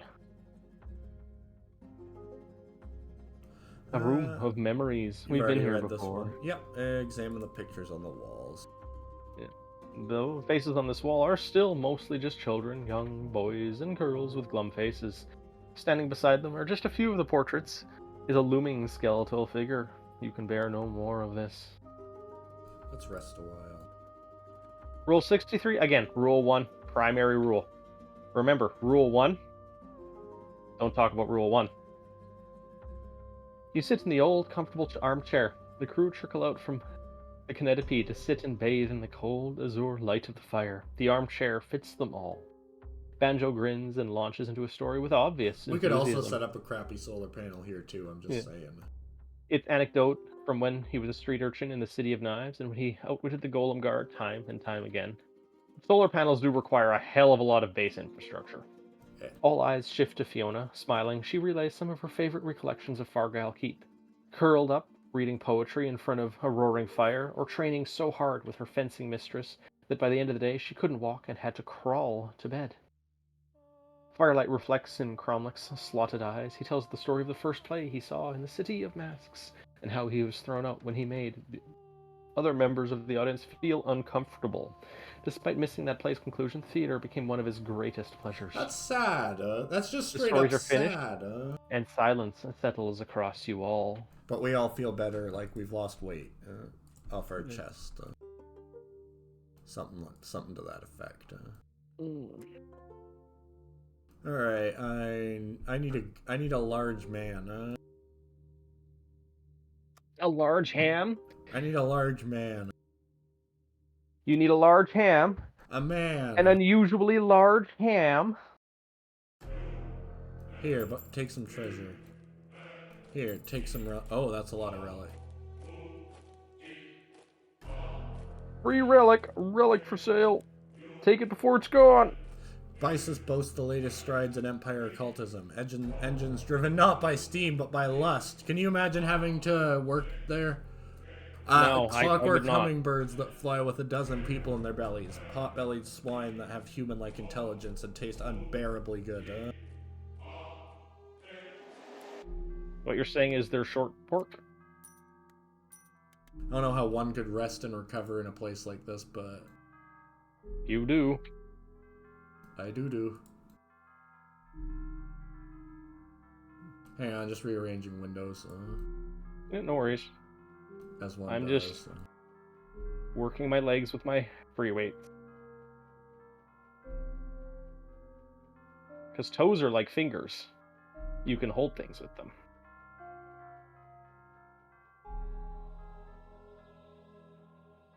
Whew. And, well, I just don't have a very good toe grip strength.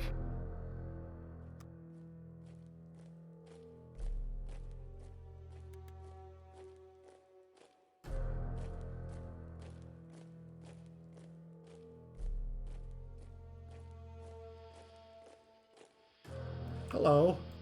How'd you like to get eaten by a bunch of crows? Squid, you found a squid. He'll be delicious. I'm gonna laugh if this one doesn't have a god corpse in it. No such thing.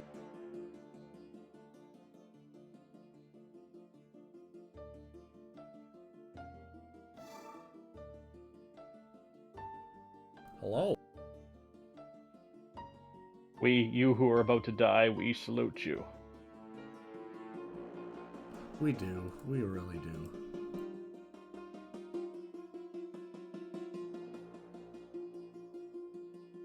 So what happens if you just have your guards sit at all of their gunners? Will they just suicide themselves upon your guards? I don't know. Oh, gunners Like, don't fight. Only guards fight. no, but like if you have your gunners on their ship. Oh, they'll just wait. They'll just wait there to die. Because they can't overpower guards. So they won't try and charge them? Nah. Yay, we got a whole guy. We can eat him. It'll be delicious. Give me terrible secrets. I can tell you what secrets are. Your hull is made of scrapped hulls layered upon each other because you just keep my adding hull more is actually made of Scorthidian scabs. Thank you. Yes, and the reason it has so many scabs because you've kept scratching it all across every piece of obstacle terrain in the entire house. Every piece of terrain. But that's what terrain is for, right? I need terrible secrets. Oh man, you have mapped out almost the entirety of this part of the house. Yep. Just not the bottom right corner. What else was I gonna do, right? Why didn't you finish off the corner? There's locked doors down there. Oh, so you can't actually go into that corner yet? No, I can. That's just where all the locked doors are. Hmm. Nah, I don't want to fight another one of them. I'm only hungry for one god. After killing 300 of those things, I just, nah. Fair enough. How much of your crew did you cycle through as they slaughtered you? Yes, that's how I got, during that is how I, got the achievement for, losing a crew member. Like an upper crew member. It's okay, though. That's what saves are for. Are you talking about one of the ones that, Fiona died in combat. Well, you just need to go back to the city of, ghouls and hire her again. Oh, yeah. Just once, though. When she says, "That was my only respawn, you fool! Don't let me die again." The cavernous ballroom is populated by shadowy guests. They fade in and out of existence. Half-substantial silhouettes flickering gracefully across the polished floor and also the cat. The guests ignore your polite small talk. They glide past you unaware and dance themselves out of existence. As you address one of the fading guests, a shabby overcoat on a nearby coat stand sighs gloomily. "They cannot hear you, you know." The overcoat cannot be induced to speak again, although it occasionally utters a long-suffered sigh. "I want to take it with me, You can't. They should let you take the coat with you. Altatask needs... That should be a pet, It might need to remain here until its quest is done. Search the ballroom. Maybe it should be a crew member. The guests are oblivious to you, and only half real anyway. You may as well look through their belongings for anything interesting. While rifling through a black doctor's bag on a chair in the corner, you discover a slim book of poems, which admittedly is what I need. You know, what would be interesting if there was like a special crew member hidden everywhere, one for each stat that would set that stat to auto fail all checks, A and just have comically the bad dude, yeah, have the coat be your guts Yeah. crew member. Eh, eh, eh? Open up the coat. I've got nothing. There you are. Perseverance, huh?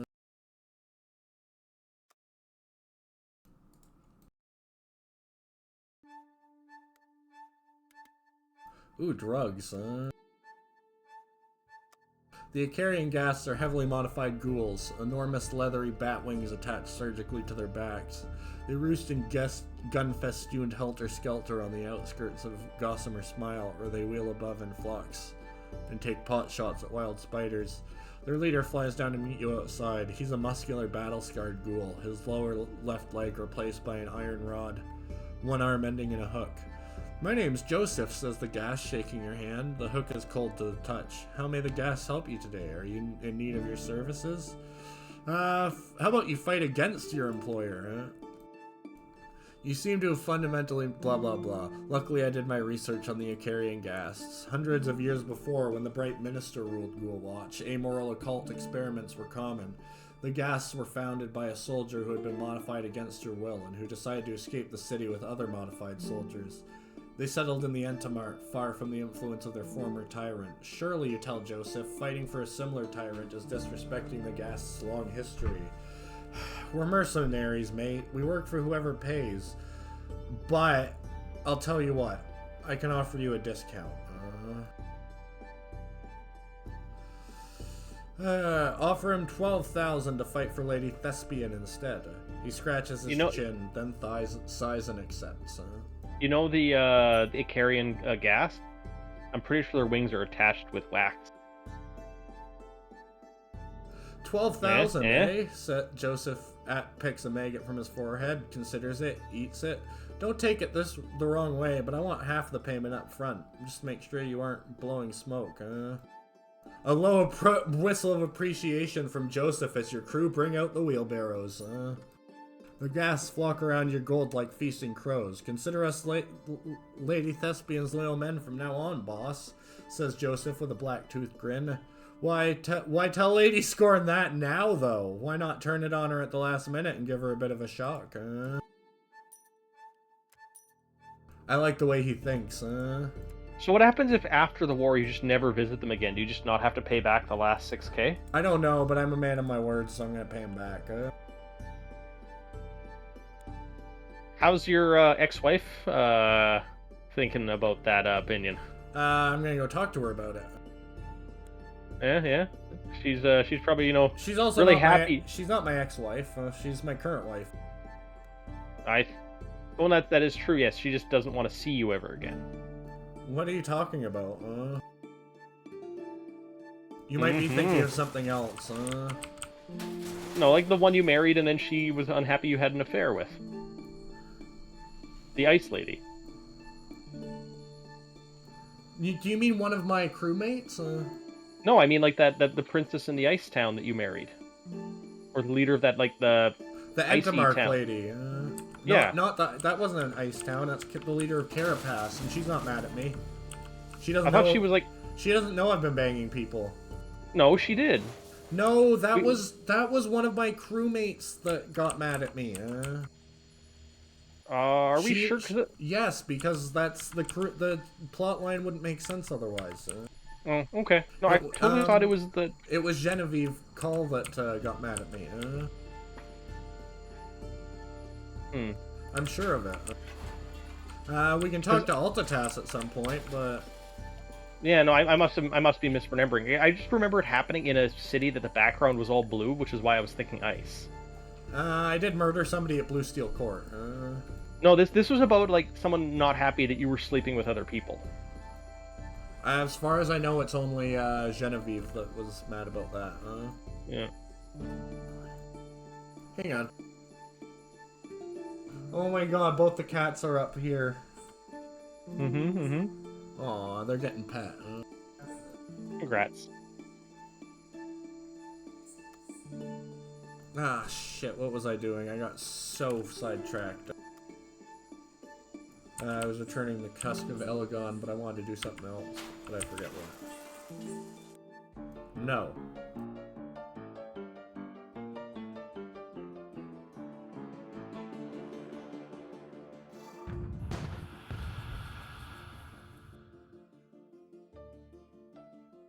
There's one spot on this, just so you know, that kills that can hit every gunner on the ship, even if they have 2 up there and 2 down there. Neat. I love it.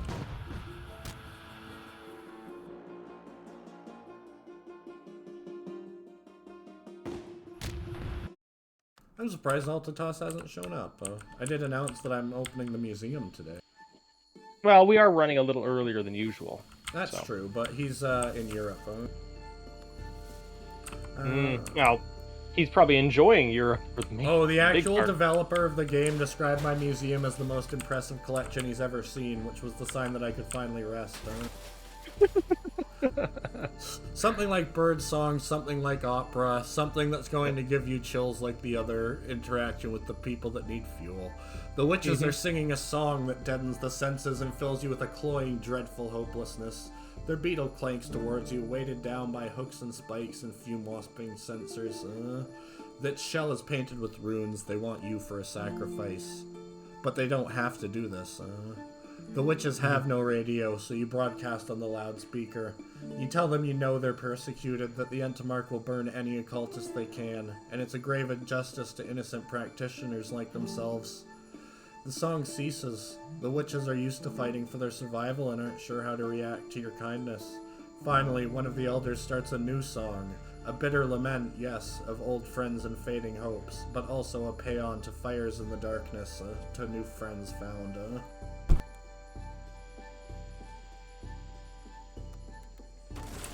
Making people happy in games makes me happy, even though that's a little silly and they're just data.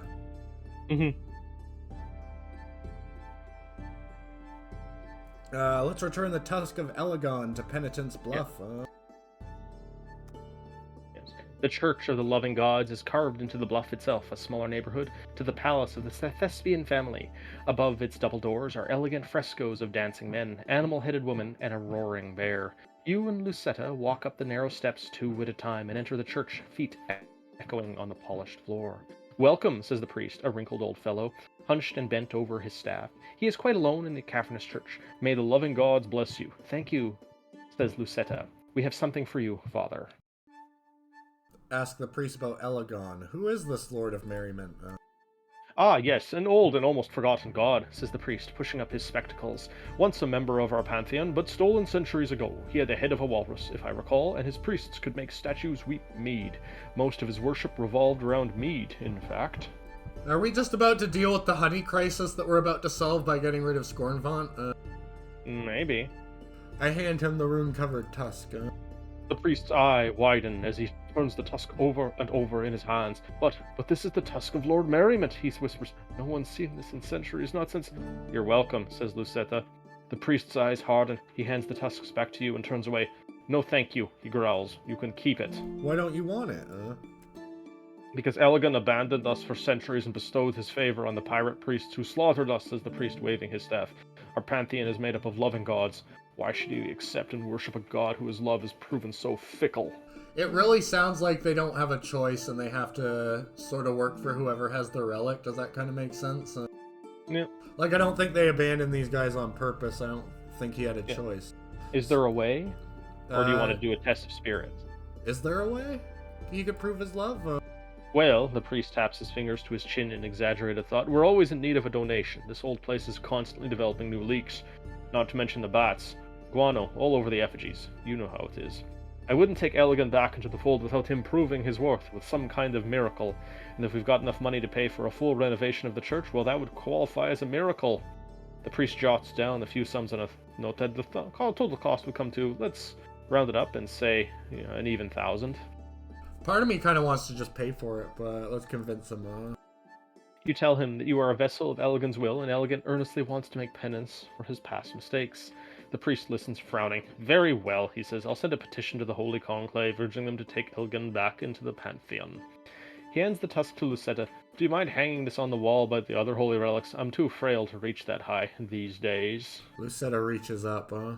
Ah, Lucetta recoils, letting the tusk fall tattering to the floor, and the air fills with the stench of burning flesh. One of the runes on the tusk is glowing gold. She holds out her tattooed hand. The same rune has been seared perfectly into her palm, the flesh around it just starting to blister. The damn thing burned me. Come on, let's go. I'll get out of here. She hastily hangs up the tusk on the church's wall and heads for the door, clutching her burned hand to her chest. Does it not want to be here? It could possibly be she was the one to steal it originally. I don't think so. They've had it for decades. And Wait, she was we can only just return a it visit. again? That's because I loaded. I want to see what happens if I do it differently. If you just pay for it? Yeah, because maybe he's offended that I'm making him do atone for being kidnapped, which is a little bit much. Yeah.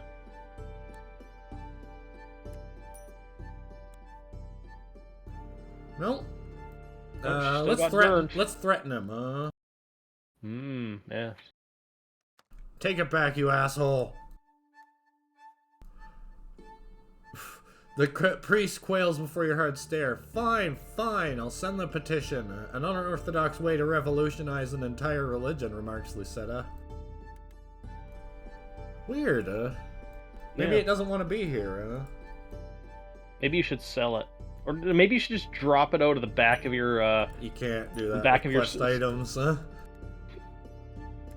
Man, I always laugh in games when they get quest items like that, but I always doubly laugh when the quest items weigh a fuck ton, and you can't do anything because you've got this gigantically huge quest item you can't get rid of. I hate that. That's what, quest items are weightless in this game, thankfully. Yeah. One of the best ways I've seen that solved, I forget which game it was. You had a stash you could store things in, and you could specifically store quest items in that stash.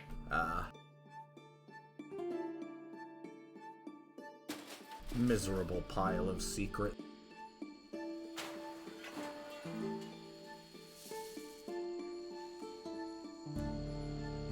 Make the singing witches happy. Let them know they're loved. Sing, sing, sing. They're Sing, loved. ring, ring, ring, ring. Everyone deserves to know that they're loved.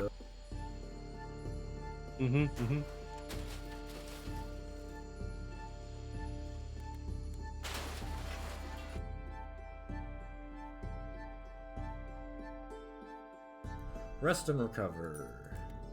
The blacksmiths have been having some success replicating technology from the northern cities. Baroness Kepper has taken bloody vengeance after being spurned by a courtier. Strange things have crawled up from the underbelly. Well, well, Lady Lucinid continues to enjoy tremendous popularity. Visit the Carmine Palace, home of my wife. Grand doors swing open for me. Scarlet liveried guards bow deeply. Violin music swells as the doors creak open. Lush red gold tapestries cascade down every wall, and chubby marble statues pout at you from every corner. A mustachioed thrall in impeccable attire escorts you to the main hall. The main hall is awash in carapace aristocracy. A forest of powdered wigs and weak chins. The air froths with chatter, but there's a razor-sharp edge to the merry atmosphere. A dozen eyes fixate on you at once, and then slide away. A passing thrall hands me a glass of wine. Let's talk to Lady Lucinid. She's supporting Lady Scorn in the upcoming war. Perhaps we can change it. My stance is to support Lady Scorn, says Lady Lucinid firmly. With our hard-working thralls, the economy would collapse without them. But their marriage rides on her supporting Lady Thespian. This is all I will ever ask of her. The lady clasps your hands in hers. Do you truly believe this is the right thing to do? She asks. Unpaid, upend centuries of tradition, wreck the economy. My people will hate me for it. My parents will roll in their graves. But it's the right thing to do. You know, they're not even dead yet. She sighs, composes herself, and puts on her most political face. But if you think it's the right thing to do, very well. I shall send my armies to fight against Lady Scorn. May the loving gods have mercy on our souls. I'll need to write a damn good speech explaining this, she mutters. I love the fact that in this universe, people might still be alive the entire time they're in their graves. I don't like it. Shut up. So when they're rolling in their graves, they might just be going, do do do do do. I am Didn't so bored. Didn't we already find that guy that was trapped in the syrup at Makara? Yeah, yeah. That's somehow was- I don't know. I don't know. That's somehow worse. That's fair. I'll pay them to get fuck off. Huh? Yeah. Just a This- side note, do you mind if we take our next break early? I gotta take a call. Absolutely. We just gotta make sure that we do a bunch of stuff before we finish afterwards. Yeah. All right, let's Okay. take 5, fellers. Bye-bye.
I am back.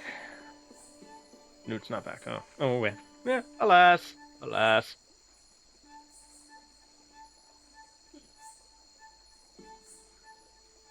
It's it's always fun when I find out that my bosses forget something in the delivery company and tell me, it's like, oh, hey, could you pick this up? And it's like, what is it? Oh, it's stuff that can't get cold. Well, when do you need to pick it up? Oh, it should be picked up soon. I'm like, ah, cool. Thanks. Thanks. So, it is what it is. I'll be fine not picking it up, though, until the stream is done.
Who's ready to throw an empire into disarray again? Us.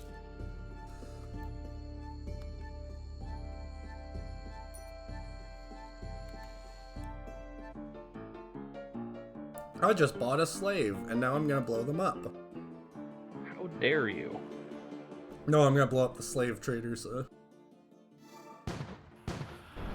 Ah, so the real evil thing would have been to sell a slave and then blow them up. Yes.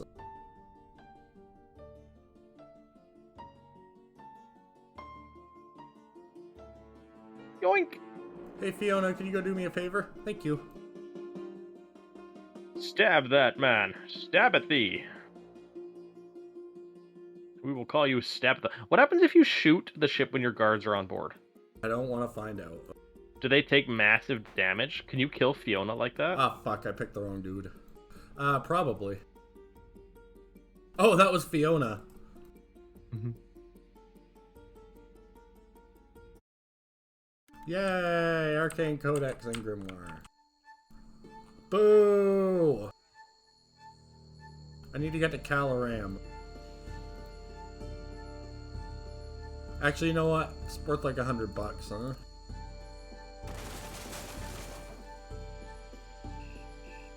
What does Lucetta want to talk about, Chris? He wants to talk about things and interesting things that cause trouble in the night. We've returned all the relics, says Lucetta. She seems utterly calm, though she's gripping a screwdriver so tightly, her knuckles are white. Elegant, Liberostis, and the Fifth Ode will have withdrawn their favor from the cathedral, and now is our time to strike!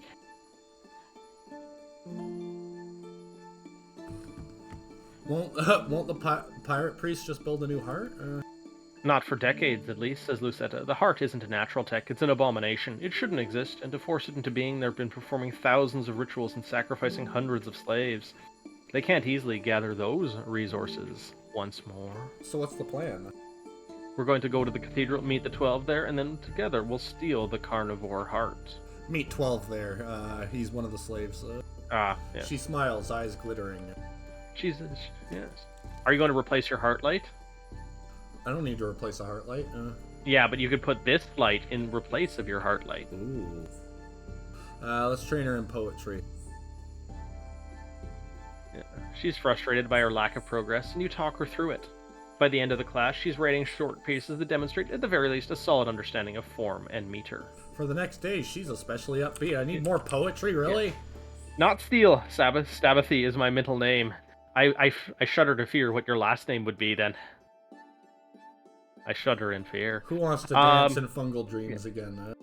It would be interesting if you stole that heart and replaced your heart light with it. It would give you the bonus that it could never be extinguished, but it could also never be extinguished. Oh no. Can't run away from combat ever again. We're causing a micro-rebellion within our rebellion, Chris. You know, it's a cuckoo. Bog Shadow stirs in its sleep. When the raiders come next, the villagers unleash fungal horrors, monsters whose brains have been seeded with spores, uncontrollable abominations who lay waste to slave taker and Mycenia alike. After that, not much is left of Bog Shadow, but the slave traders are sure to avoid it in the future, and the survivors slowly begin to rebuild it. Ah, crap, I needed those guys' help. Dun dun dun. Stemrot, the Elder gifts you a basket of dried out toads. I hear that these will gift humans with visions. Use them wisely. Why? You should bargain up for dried out brain stems of funguses. No! Like, hey, you could give me these things. Maybe you got some people of the lower class, slaves, shall we say. You could just, convert them over to brainstem. Brainstem? Fungal brainstem? I'll give you cash. Cold, hard cash. What god would you guys worship if you had to? Or do we not know enough about them? Yeah. I can worship sort a of god. appraise, yeah. Thoth. No, oh no, I'm sorry, I meant in the house. He's probably there. Cause yeah, I don't know enough about Marduk to say one way or the other, and Thoth seems pretty, Thoth-tastic, yeah. What about the house? I'm not gonna worship the house. You guys doesn't keep me warm at night. It doesn't keep me safe. You it's a guys bad house. You guys are useless. I try my best to have little help in the greatest of grand, pointless tasks. So I don't suppose you guys could use a quick reminder about what we're fighting for. Here, could you? Would you appreciate it? Sure. So here's the deal. Scornvaunt has a special reaction when you try to do missionary work there, but I didn't realize it wasn't repeatable. So I accidentally did it while I was grinding, but Altatas was nice enough to get me the text, so we can pretend that I'm preaching. Okay. When I get. Why are we fighting? What is the good fight? After that, I need to visit the Mycenae, and then we should be good to start a war. The House of Keys isn't going to win this one with their flagship in scuttled.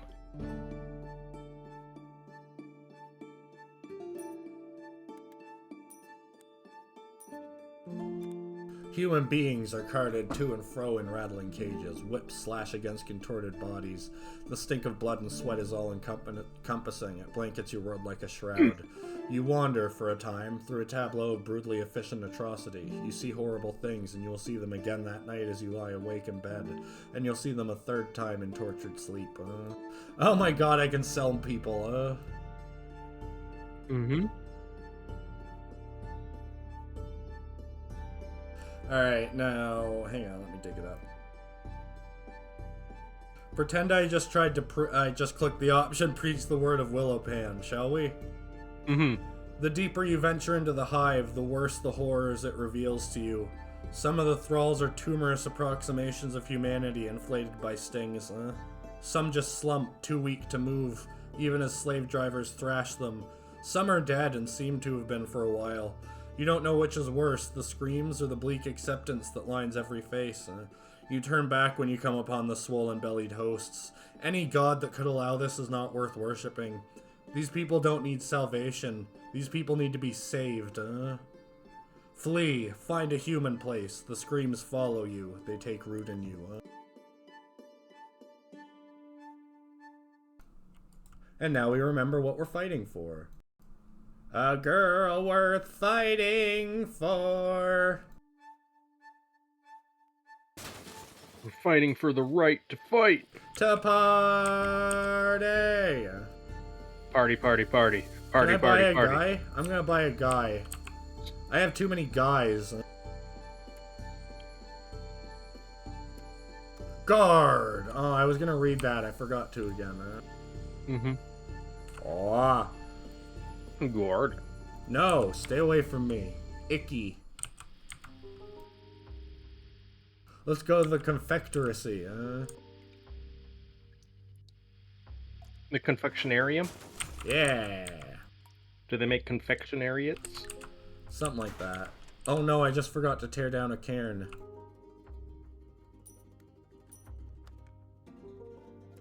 The Malaphied men have been observed in solemn procession around shattered devil tombs. Lady Scorn has raised the price of honey. The saccharine heart has developed another tumor. You find one of the public Concord booths that dot the city and step inside. You're faced with a bewildering array of pedals, buttons, and levers. Music pipes through overhead, a symphony played by half the city and conducted by no one. Sometimes it's a cacophony, but not always. You sit, place your feet on the pedals, and play. In the language of the Concord, you start a hymn to Willow Pan. At first, your notes are lost in the swirl of other people's melodies.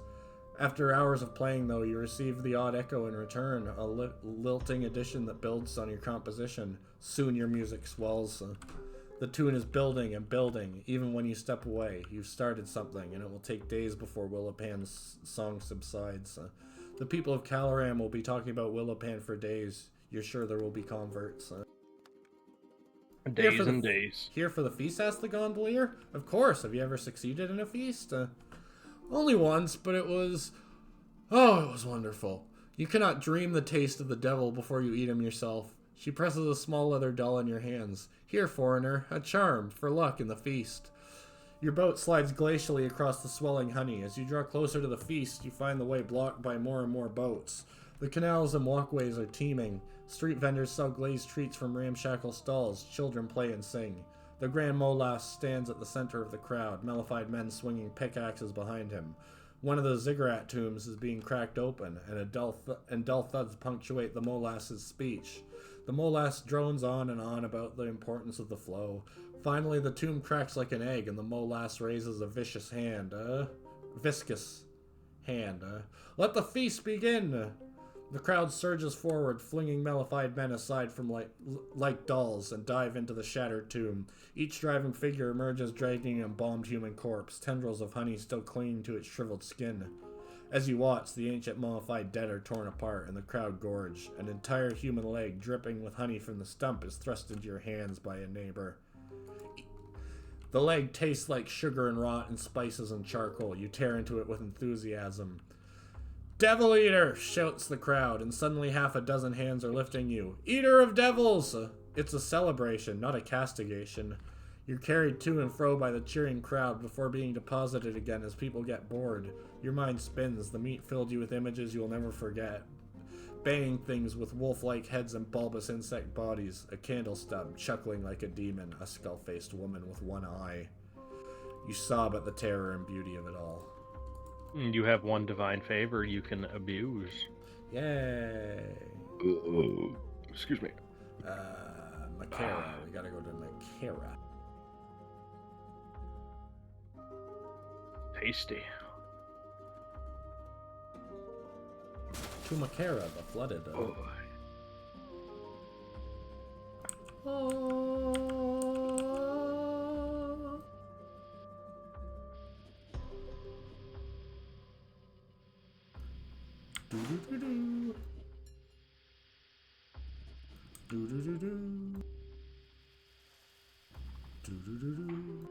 I will deal with them soon.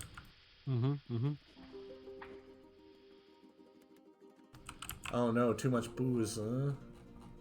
Drink it. That's the solution. Drink the bottle of darkness. I could. Let's dump the historical curios overboard. I'm sure the bottle of darkness would go well with the darkness around you. Like a fine wine. I don't want to go to Athena, I'll just go to Makara. Just drink the bottle of darkness in the dark with your heart light off. It's a special twist. Lets you really embrace it. I gotta go to Frogbit Smut, then Gross Fathom, then Blue Steel Court. That text gets harder and harder to read. I've been fiddling with the size of it in order to exploit the interface better. Fair. Attacking the darkness? No, be one with the darkness there, The samurai. sugar-coated bodies of the drowned have become a delicacy among certain groups of Makara cannibals. The treacle level has risen again. Yeah. Nice to have you here, samurai, by the way. Crossing the rooftops, you're struck by how quiet the drowned city is. The roofs are like blah blah blah blah blah. Chip the ghoul free, politely decline. Preach the word of Willipan. The survivors listen in gloomy silence. They've already prayed to a dozen gods and very little has come of it. What's one more? Yeah.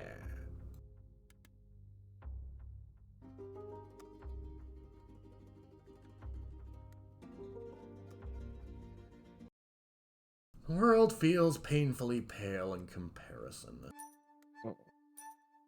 Okay, that's enough working out for now. I'm gonna get my sit back on. I found drugs. Are they human drugs?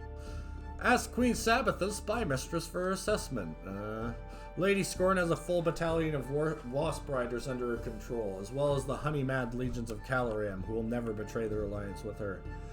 And on the abolitionist side, we have the Beetle Cavalry of Carapace, the Mantis Warriors of Penitence Bluff, a band of undisciplined shelf exiles from the Blue Steel Court, some monsters from Bog Shadow, the Mycenae of Frogbit Smut, the Spider Riders of Gossamer Smile, the Dragon Knights of the Court, and, well, that's about it. Apparently there's a slave revolt brewing in Scornvaunt, meaning Lady Scorn will have to leave some troops behind in order to keep order. That might tip the balance. Did they not even mention the, mercenaries I hired? They don't know yet, do they? No. So what we need to do is we need to get Lady Scorn on our side as well. No, you can't. You can't. I know, but it would be very entertaining if you had enough money that you could get Lady Scorn on your side. You can't convert Caloram either, sadly, because they need the honey. But again, if you had enough money, like I'm talking like 200,000. If you had enough money, they still wouldn't do it because it would be like trying to tell Catholics that they can't have holy water anymore. I don't think there's any amount of money that would let that happen. Depends on the Catholic. Yeah, but in this case it's Pope Francis and he cares. Fair. Yay, micro-rebellion. The village stirs in its sleep. The next time the raiders come, they will blunder into an ambush of traps and spears. 10 Scornvaunt slave takers die and the rest retreat. The Mycenae celebrate their victory long into the night. Their recriminations will be punitive. See how the oppressors meet their downfall, Crow's Yangbo Shah. Yangbo Shah. Eggs, Egg? Egg. Egg. Egg. Alright, now let's see what it looks like. I don't know if that'll change anything, but we'll see.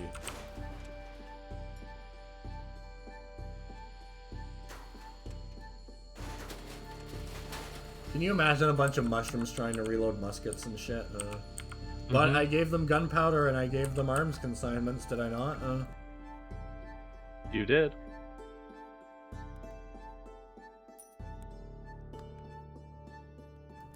Zoomological specimen.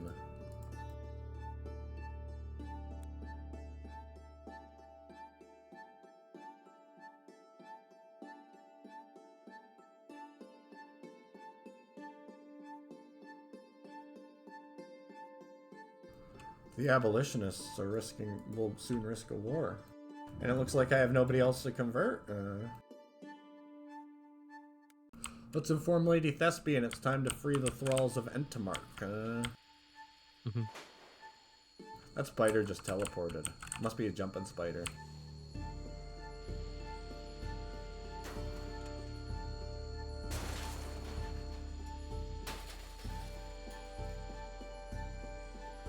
I will not attack the darkness.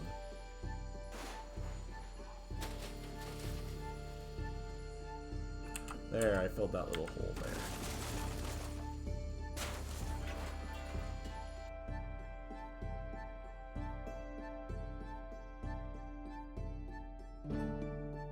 Actually, let's see what Zhang Boshao has to say first. A whiskered red cat fungoid who harvests healing salve from his own fibrous skin.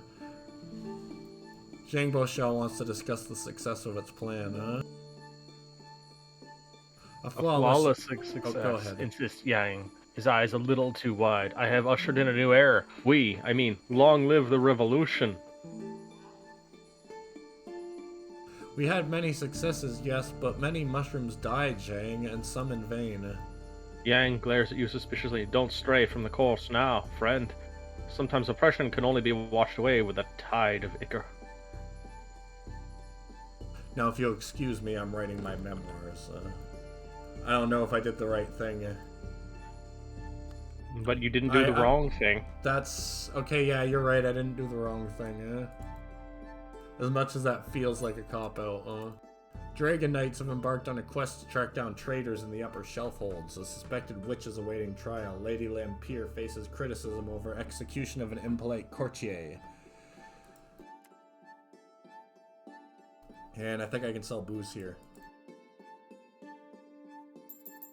A little bit. That was not worth it. It totally was worth it. It was worth 8. 8 guinea. Shit, I forget where I'm supposed to go now because I, killed Lady Thespian. Oh, Penitent's Bluff, How many 2, good.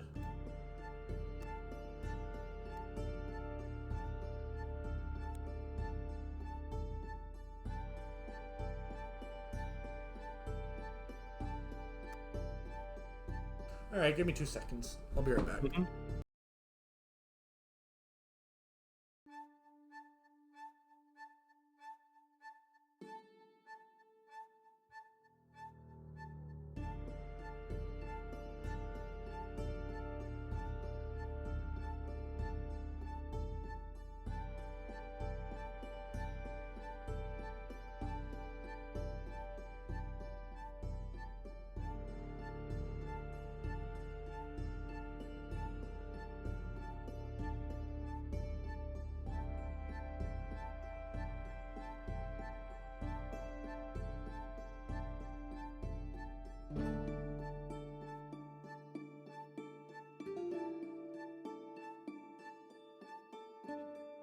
I'm back. I am repulsed.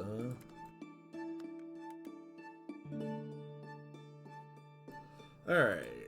My advisors have said the same, says Lady Thespian. She stands, leaving her scythe cane behind on the throne, and walks unaided down the steps. Today we go to war! An excited buzz breaks out through the hall. Courtiers bustle in and out. You will be rewarded when the war is won, Lady Thespian promises, momentarily faltering and leaning on your arm. Outside, the war drums are beating like a heart. The mountain shakes with the stamp of booted feet. Mantis cavalry and scythe soldiers storm through the southern door. The battle will be joined somewhere halfway between Scornvaunt and Penitent's Buff.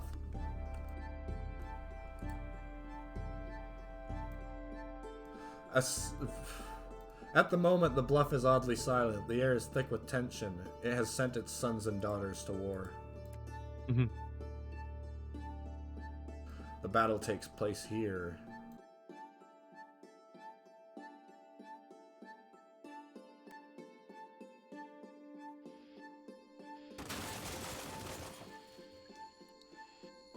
I just learned something kind of funny. What's that?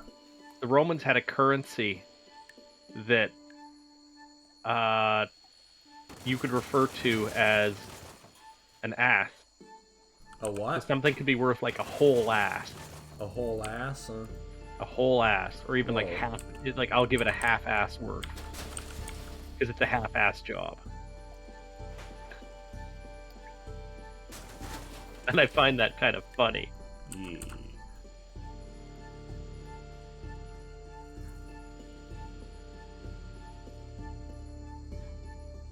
Read! Okay, yeah. I'm just tabbing over. The battle drawn up along one side of a great dark room, the buzzing armies of Lady Scorn, the swooping Icarian ghosts, the gluttonous legion sent from distant Calaram. And drawing up along the other side, the steel-armored beetle riders of Carapace, the ragged, hard-bitten shelf exiles, an assortment of hideous bog monsters with their skulls coated in dark fungus, Mycenae with slings and spears, spider riders atop chittering achnurids, the dragon knights on their mounts of shimmering blue, and the fearsome mantis warriors of Penitent's Bluff, and a few treacherous mosquito riders defected from Gloss Fathom. A breathless moment turns into an hour's wait as the two sides maneuver themselves, send scouts out to spy and diplomats to demand surrender. Finally, just as the tension is starting to leave the room, a bugle is blown. The two armies begin to clash. Join on Lady Thespian's side.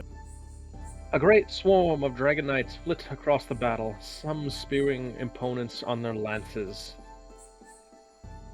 The giant spiders spin great webs across the field, catching wasp riders in escapable nets and sucking out their innards. Hideous swamp monsters from Bog Shadow rampage back and forth, bog drakes wolfing down men in a single gulp, great creaking ramble trees smashing wasps to smithereens beneath enormous oaken fists. Missiles rain down on the beetles of Carapace, but their shells and armor can withstand almost anything. They march forward like a moving wall, shrieking, laughing. The Icarian ghasts turn and betray Lady Scorn at the last possible moment, dive-bombing wasp riders, plucking them from the saddle, dropping them screaming to the floor below. The Mantis warriors are some of the fastest and deadliest fighters you have ever seen, their huge scythes decapitating enemies in a single blow. They fight like demons, cutting a swath through the quivering, mellified soldiers of the Confectorate. The stings of the wasps are long as swords, dripping venom. They dive bomb the enemy with ruthless efficiency. Each sting drops a soldier bloated, dead, and dying. All the while, the wasp rider on its back fires crossbow bolts. The Confederate soldiers, marching legion of mellified men, take dozens of blows to destroy, their molten bodies reforming sickeningly after each strike. Weapons caught inside, never released. Your Canopy lurches into the fray, trampling enemy soldiers underfoot. Your big guns are firing. How will you contribute to the battle? Through my old instincts, Grit. No. You charge the Canopy through where the fighting is thickest, blowing holes in the enemy's front lines, turning corpses to slurry beneath your frantic mechanical legs. There, soaring above you, screaming with rage, you spot Lady Scorn. Her boss is bloodied, one wing bent, slower than usual. You grab your gunner, point, steer their aim. Your cannon rumbles, and an instant later, Lady Scorn and her boss both explode in a ball of fire. All that falls to the floor is a charred fragment of gossamer. The tide of the battle shifts. Finally, the wasps of the Scorvenant rout in utter disarray. Their Confederate soldiers follow, leaving a mass of corpses and honey in their wake. Lady Thespian will likely be the next queen of the Entomark. You should return to Penitent's Bluff to receive your reward. You pull the enormous mandibles from an insect you slew in the chaos. The battlefield is littered with corpses of crawling men, broken-legged insects. The cheering of the victorious is drowned out by the screaming of the wounded. Before you walk away, a mercenary company walks forward and says, "Pay up." I will. Pay up. They're lucky they caught me on a good day. Bonk.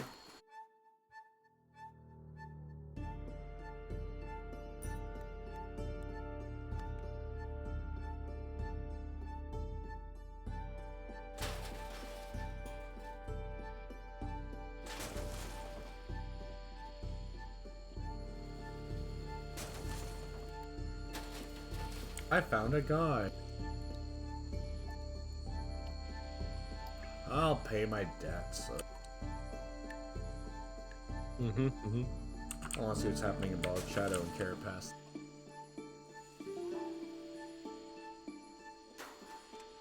I like this background music. Me too. I don't hear insects like that anymore. Flee. Ah! No, I don't have any charity to give you. I'm sorry. But you don't have anyone on board named Chair? Or Charity. Charity's a name. Because we want somebody named Chair to work for us. We need to make them part of our hull, because the hull must be made full of chair, Bleak because the hull fable is and charity. drugs. We Yay! wish to describe our hull as chair-itty, as in like chair. Ooh. Festooned with chair. Yeah, let's unlock something fun. Okay. You think we're going to get to the museum today, Newt? Yes, we are. Okay. Because I have fetch mirrors. All right. It is getting close to noon, so I've been watching my at least phone. Don't you worry. I worry. Do-do-do-do. Do-do-do-do. Brooke. Boink.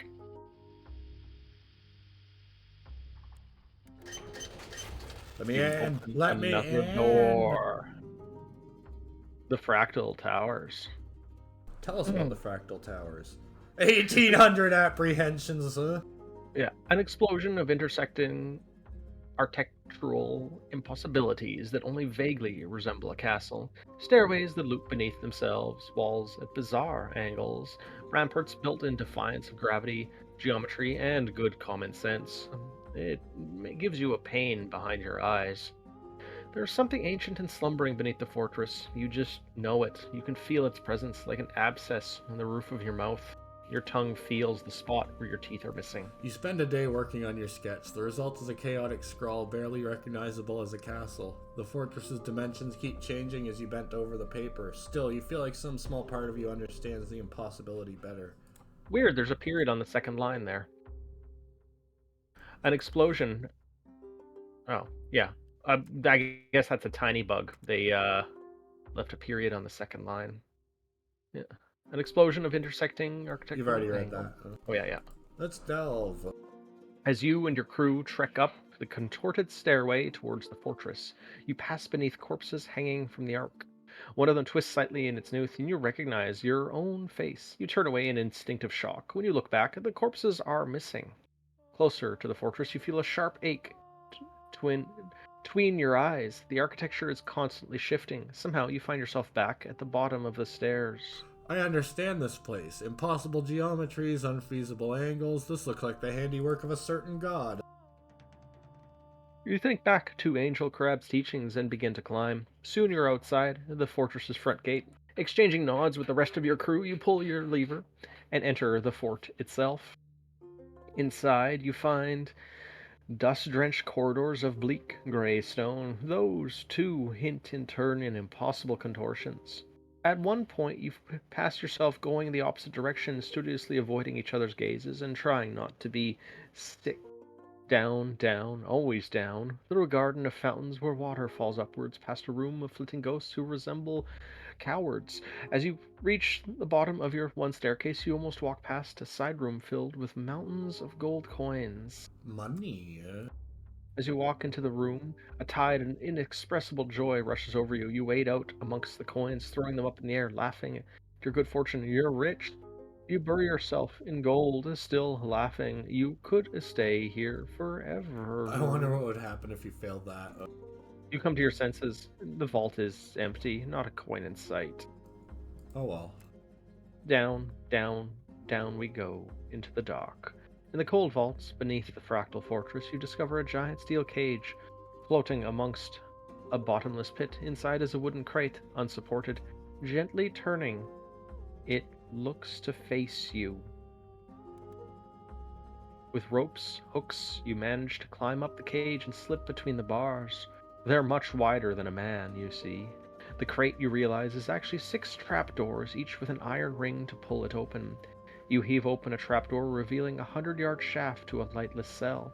It's nestled impossibly in a crate only 6 feet wide, but at this point, disruptions of physical space don't amuse you. In the cell at the bottom of the shaft lies an open coffin. In the coffin, a child. A boy, pale, lifeless. Is this fortress the child's tomb or its prison? Something about the boy in the coffin seems familiar. As you leave the fortress with your prize, you swear you can hear manic laughter echoing through the halls. Aspect of the trickster. There's that period again.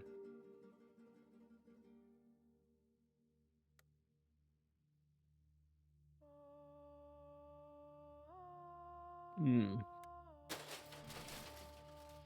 Gonna go collect my reward and then head to the city. Yep. I think that's everything I said I was gonna do today. I think so.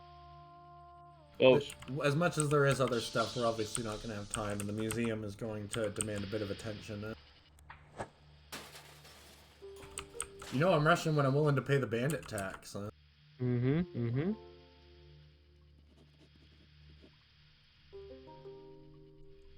But yeah, I gotta get more poetry for what's her face. I went too north, huh?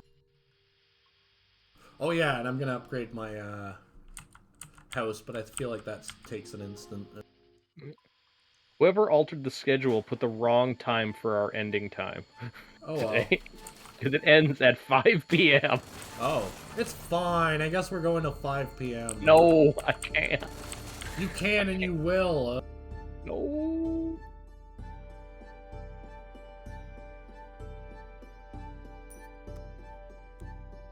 Spend an evening with my wife. Hey, yo, guys, I totally banged her. Congrats. I think the Ghoul Watch election is the thing that I wanted to do, but thankfully they're nice enough to wait for me.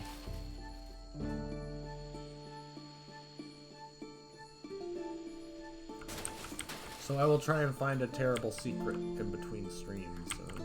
That's a little too Bloodborne for me, Samurai. A little too Bloodborne.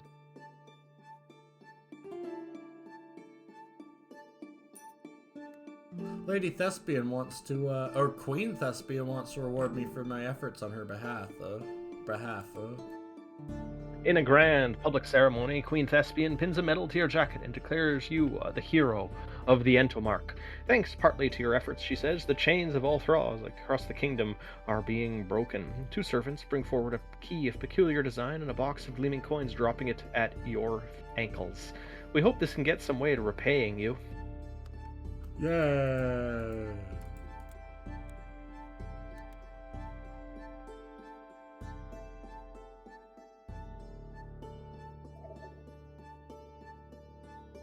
I remember what I wanted to do. I wanted to do See if you can sell some prisoners here, especially like people that were like used to work in the honey mines. Because I'd find that kind of like, hey, you willing to buy my prisoners off me? Who's ready for the museum? An actual decade in the making. Dun dun dun. You got that thing I sent you ready to go, Chris? No. Well, get it ready while I... First Simon drowned, now Candace has gone missing too, says Ambiguity. I'm starting to suspect that Andrew didn't fall down those stairs by accident. Someone is going after the key details journalist. The governor's tried to intimidate us before, of course, but never like this. We must have rattled the establishment more than I thought. He or she stands up and paces back and forth behind the desk. You notice new injuries, a bandaged nose, a limp. We have 2 options. We dismiss all our journalists, shut down the company, and go find work at other newspapers, or we fight. We hit back by publishing an even bigger story. Something that will do the governor permanent harm. After that, well, maybe we'll be killed, but at least we'll have gone down swinging. I say we fight back. He or she looks at me, a new fire behind the eyes. Yes, you're right. They can kill us, but they can't kill the key details. He or she has plucked a folder from behind the cabinet and hands it to you. Flickering through, you find daguerreotypes, stamped paperwork, a forged identification card. There's something hidden deep beneath Kennedy Yard, Ambiguity says. Expose what they're hiding there. The people must know. It'd be funny if you've already been down there. And you just let her know right now. Oh yeah, this is what was there. Okay. Who's ready to open the biggest museum in the multiverse? Describe what is in our local museum. Yep, describe the local museum. You wander through its dusty halls. There are, first, some historical curios on display, gorgeous antiques, protected by glass, 9 of them. Then comes the undreamt treasures that sit glittering beneath the watchful eye of a guard golem. It's hard for him to watch 13, but he does. You walk past the ancient grimoires, displayed on 9 lecterns 9 steps high, each bound by 9 heavy chains. Occult relics are tableaued on marble plinths, a 4 wide stack of them. Spending too long in this section gives you a blinding headache. Then there's the collections of old bones piled up in 7 not plinths, sitting on display cases in heaps. The skulls turn and watch you as you walk through the room. There are the primordial oddities suspended in glass tanks, their tentacles drifting. You feel the number embossed on your brain that there must be 10 on them, but you don't ever see them all at once. 17 cryptographic tablets are displayed behind glass. The runes writhe in a terrible unison. 17 bizarre effigies loom in the atrium as well, their terrible stone faces turned towards the door. Two zoological specimens are stuffed and mounted, forced into scenes that crudely mimic their natural habitats, but that they would find everlasting torment in. 11 more newfound species are also mounted, stuffed, each with a plaque proudly detailing your accomplishment in successfully finding and butchering it. Lastly, 4 dangerous beasts, taxidermied with not a deft hand and made to look as intimidating as possible. You're not even sure if there were 5, but there is only 4 now. Then on to the most dangerous beast, the 3 embalmed corpses, each Might want to safely hurry it up just a touch. encased in an open sarcophagus. Excellent fuel for the children's nightmares when this place is open. 5 blood-smoked monoliths in the atrium, keeping tight from moving around overnight. 20 open volumes of unsanctioned scripture sitting in a glass case behind a warning that sensitive eyes should find something less disturbing to examine. Oh, you're concerned now, Samurai. Yeah, 14 arcane coda displayed on lecterns, their pages rustling, whispering, and seeking new information, maybe from your mind. 14 more indecipherable tomes on display, alongside Professor Moonstone's attempted translations. His efforts are not particularly convincing. 5 more biological anomalies are stored in jars of formaldehyde. You could have sworn they were dead, but those malformed eyes follow you as you pass, and you get a taste on the tip of your tongue. 3 racks of pinned insects, each occupying an entire wall, row after row of gleaming carapace and gossamer. 4 eggs of scientific curio have been hollowed out and put on display, each beside a neatly informative plaque. There are 12 bottles of captured darkness on display. They have been kept in locked glass cases ever since the incident. 11 hands of glory twitch as though at a phantom throat. Plaques detail each former owner's crimes. 2 wondrous devices on display. Each is useless outside the city of engines, of course, but clustered together they look like very impressive collection of doodads, springs, cogs, and all of the intricacy. One hall looks particularly sinister, bedecked by 4 examples of occultist paraphernalia, all matter of gruesome oddities to keep Elga happy.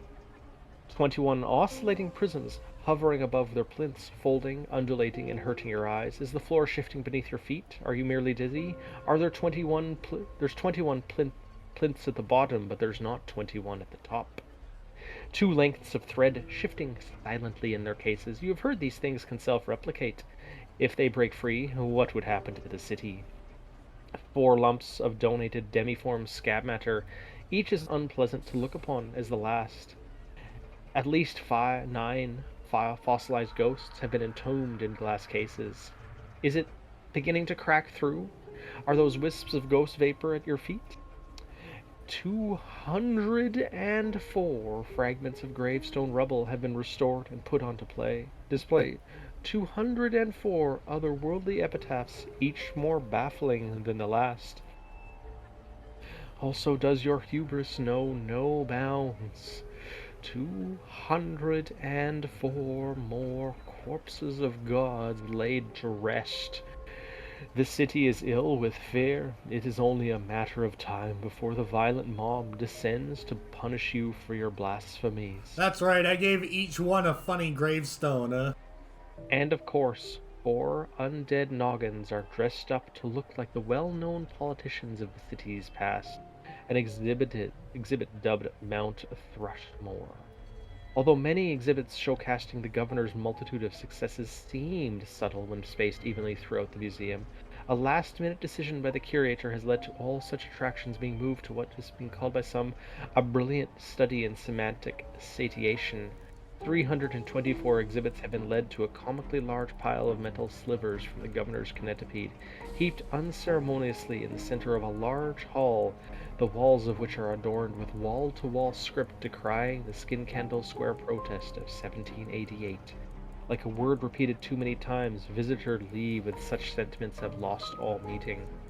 Finally, at the back of the museum, behind lock and key, 145 genuine keys. As far as you know, no other collection exists outside the factory.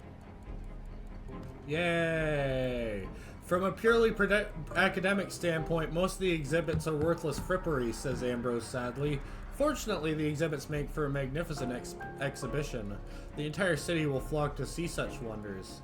With obvious pride, Elga declares the museum a grand exhibit of the macabre. And it will pass the inspection, which means it's time to open the Canute Memorial Museum. Which will make sense when I die. We've amassed an astonishing collection thanks to you, says Ambrose, beaming. I'm sure our creditors, I mean customers, will be delighted. I've taken the liberty of arranging the museum's grand opening. The highest of high society will be in attendance, perhaps even the governor. We're opening! Many-tiered cakes wobble past on rattling trolleys. Balloons colorfully flood the air. Oh, someone was Canadian. Fireworks light the city in gold and green and violet. Ambrose whirls effervescently from small talk to small talk. Elga lurks in a dark corner, sips wine, glowers at the guests. And what guests? Interest in the museum has been at a fever pitch for months, and now all manner of dignitaries have crawled out of the woodwork to investigate. Archbishops, arch aristocrats, and arch ambassadors swap arching anecdotes. MPs from the City of Knives mingle with shrouded councillors. You even spot the scarred minister of Ghoul Watch, and they all sit in the atrium for a glittering banquet. Ambrose taps his wineglass. Before we begin, I want to hear a few words from the person who collected such fine treasures, the person who made this all possible. Knut. It's cursed, you know. It's gonna bring doom to the City of Keys. You're all doomed! The room fills with uncomfortable silence for a few moments before the red-faced Ambrose breaks the spell. He says, rather too loudly. Very funny, Canute. The waiters bring out the first corpse, and the museum start playing rather too loudly. A scream cuts through the laughter and music. Then another. A chorus begins. The food is rotting on the plates, the meat exploding with maggots. An ambassador begins to gorge himself, begging, weeping for more. An aristocrat cuts at herself with a steak knife, giggling as she pops severed fingertips into her mouth. The musicians continue for a while to play, discordant, screeching. Most of the dignitaries are rushing from the atrium, pushing each other to and from the floor. Some remain at their tables, shrieking, weeping. A laughing archbishop leaps upon Ambrose Monsoon and stabs him repeatedly with a fork. A shaking, rumbling museum floor is flitting, red light shining through the cracks. Professor Elga Pewitt is standing beside you, her hand on on your shoulder, a proud smile on her face. You roar with laughter, the ground cracking beneath your feet. Even Elga looks shocked. She steps back in mingled admiration and fear. The rest lives on in only half-recalled images. An exhibit has kidnapped Ambrose. It traps him screaming inside a glass case. Those few lucky souls, unlucky or foolish enough to stay behind, are chanting, singing, holding hands. The walls buckle, fly inwards. When you wake up, the Museum of Unnatural Curiosity is gone. Not collapsed, not ruined, but entirely gone, leaving nothing but a square of abandoned ground. Many of the guests are injured, dead, or lying in broken, bloody heaps, but only Ambrose and Elga remain, unaccounted for. You are now injured. You gained the distinction Curator of the Wandering Museum, gained one bleak fable, gained some stats, -1 stability, -10 reputation. Perhaps you should leave the City of Keys. It will be a while before the furor settles down. The governor's men will start arresting people before the day is out. I have a feeling that's a reference to the Wandering Inn. I don't know, but we are over time. Let me just read the... You founded the Museum of Unnatural Curiosity, a legend spoken only of fearful whispers. It wanders the house, manifesting fuck in alleys and dark street corners. A dreadful omen, forever cursed. Alright, I have been Newt. Thank you so much for indulging us in our insane journey. And I've been Chris. Glad to have you all along for this ride. Our next stream together will be Alan Wake. We're gonna probably do 2 of those in a row, and then we'll probably be back to the house. Mm-hmm. All right. And we are preventing people from doing setup, so we should go. Okay, sounds good. Say your thing. You guys all have a great day. Bye bye. Bye bye. Ba-da-dum.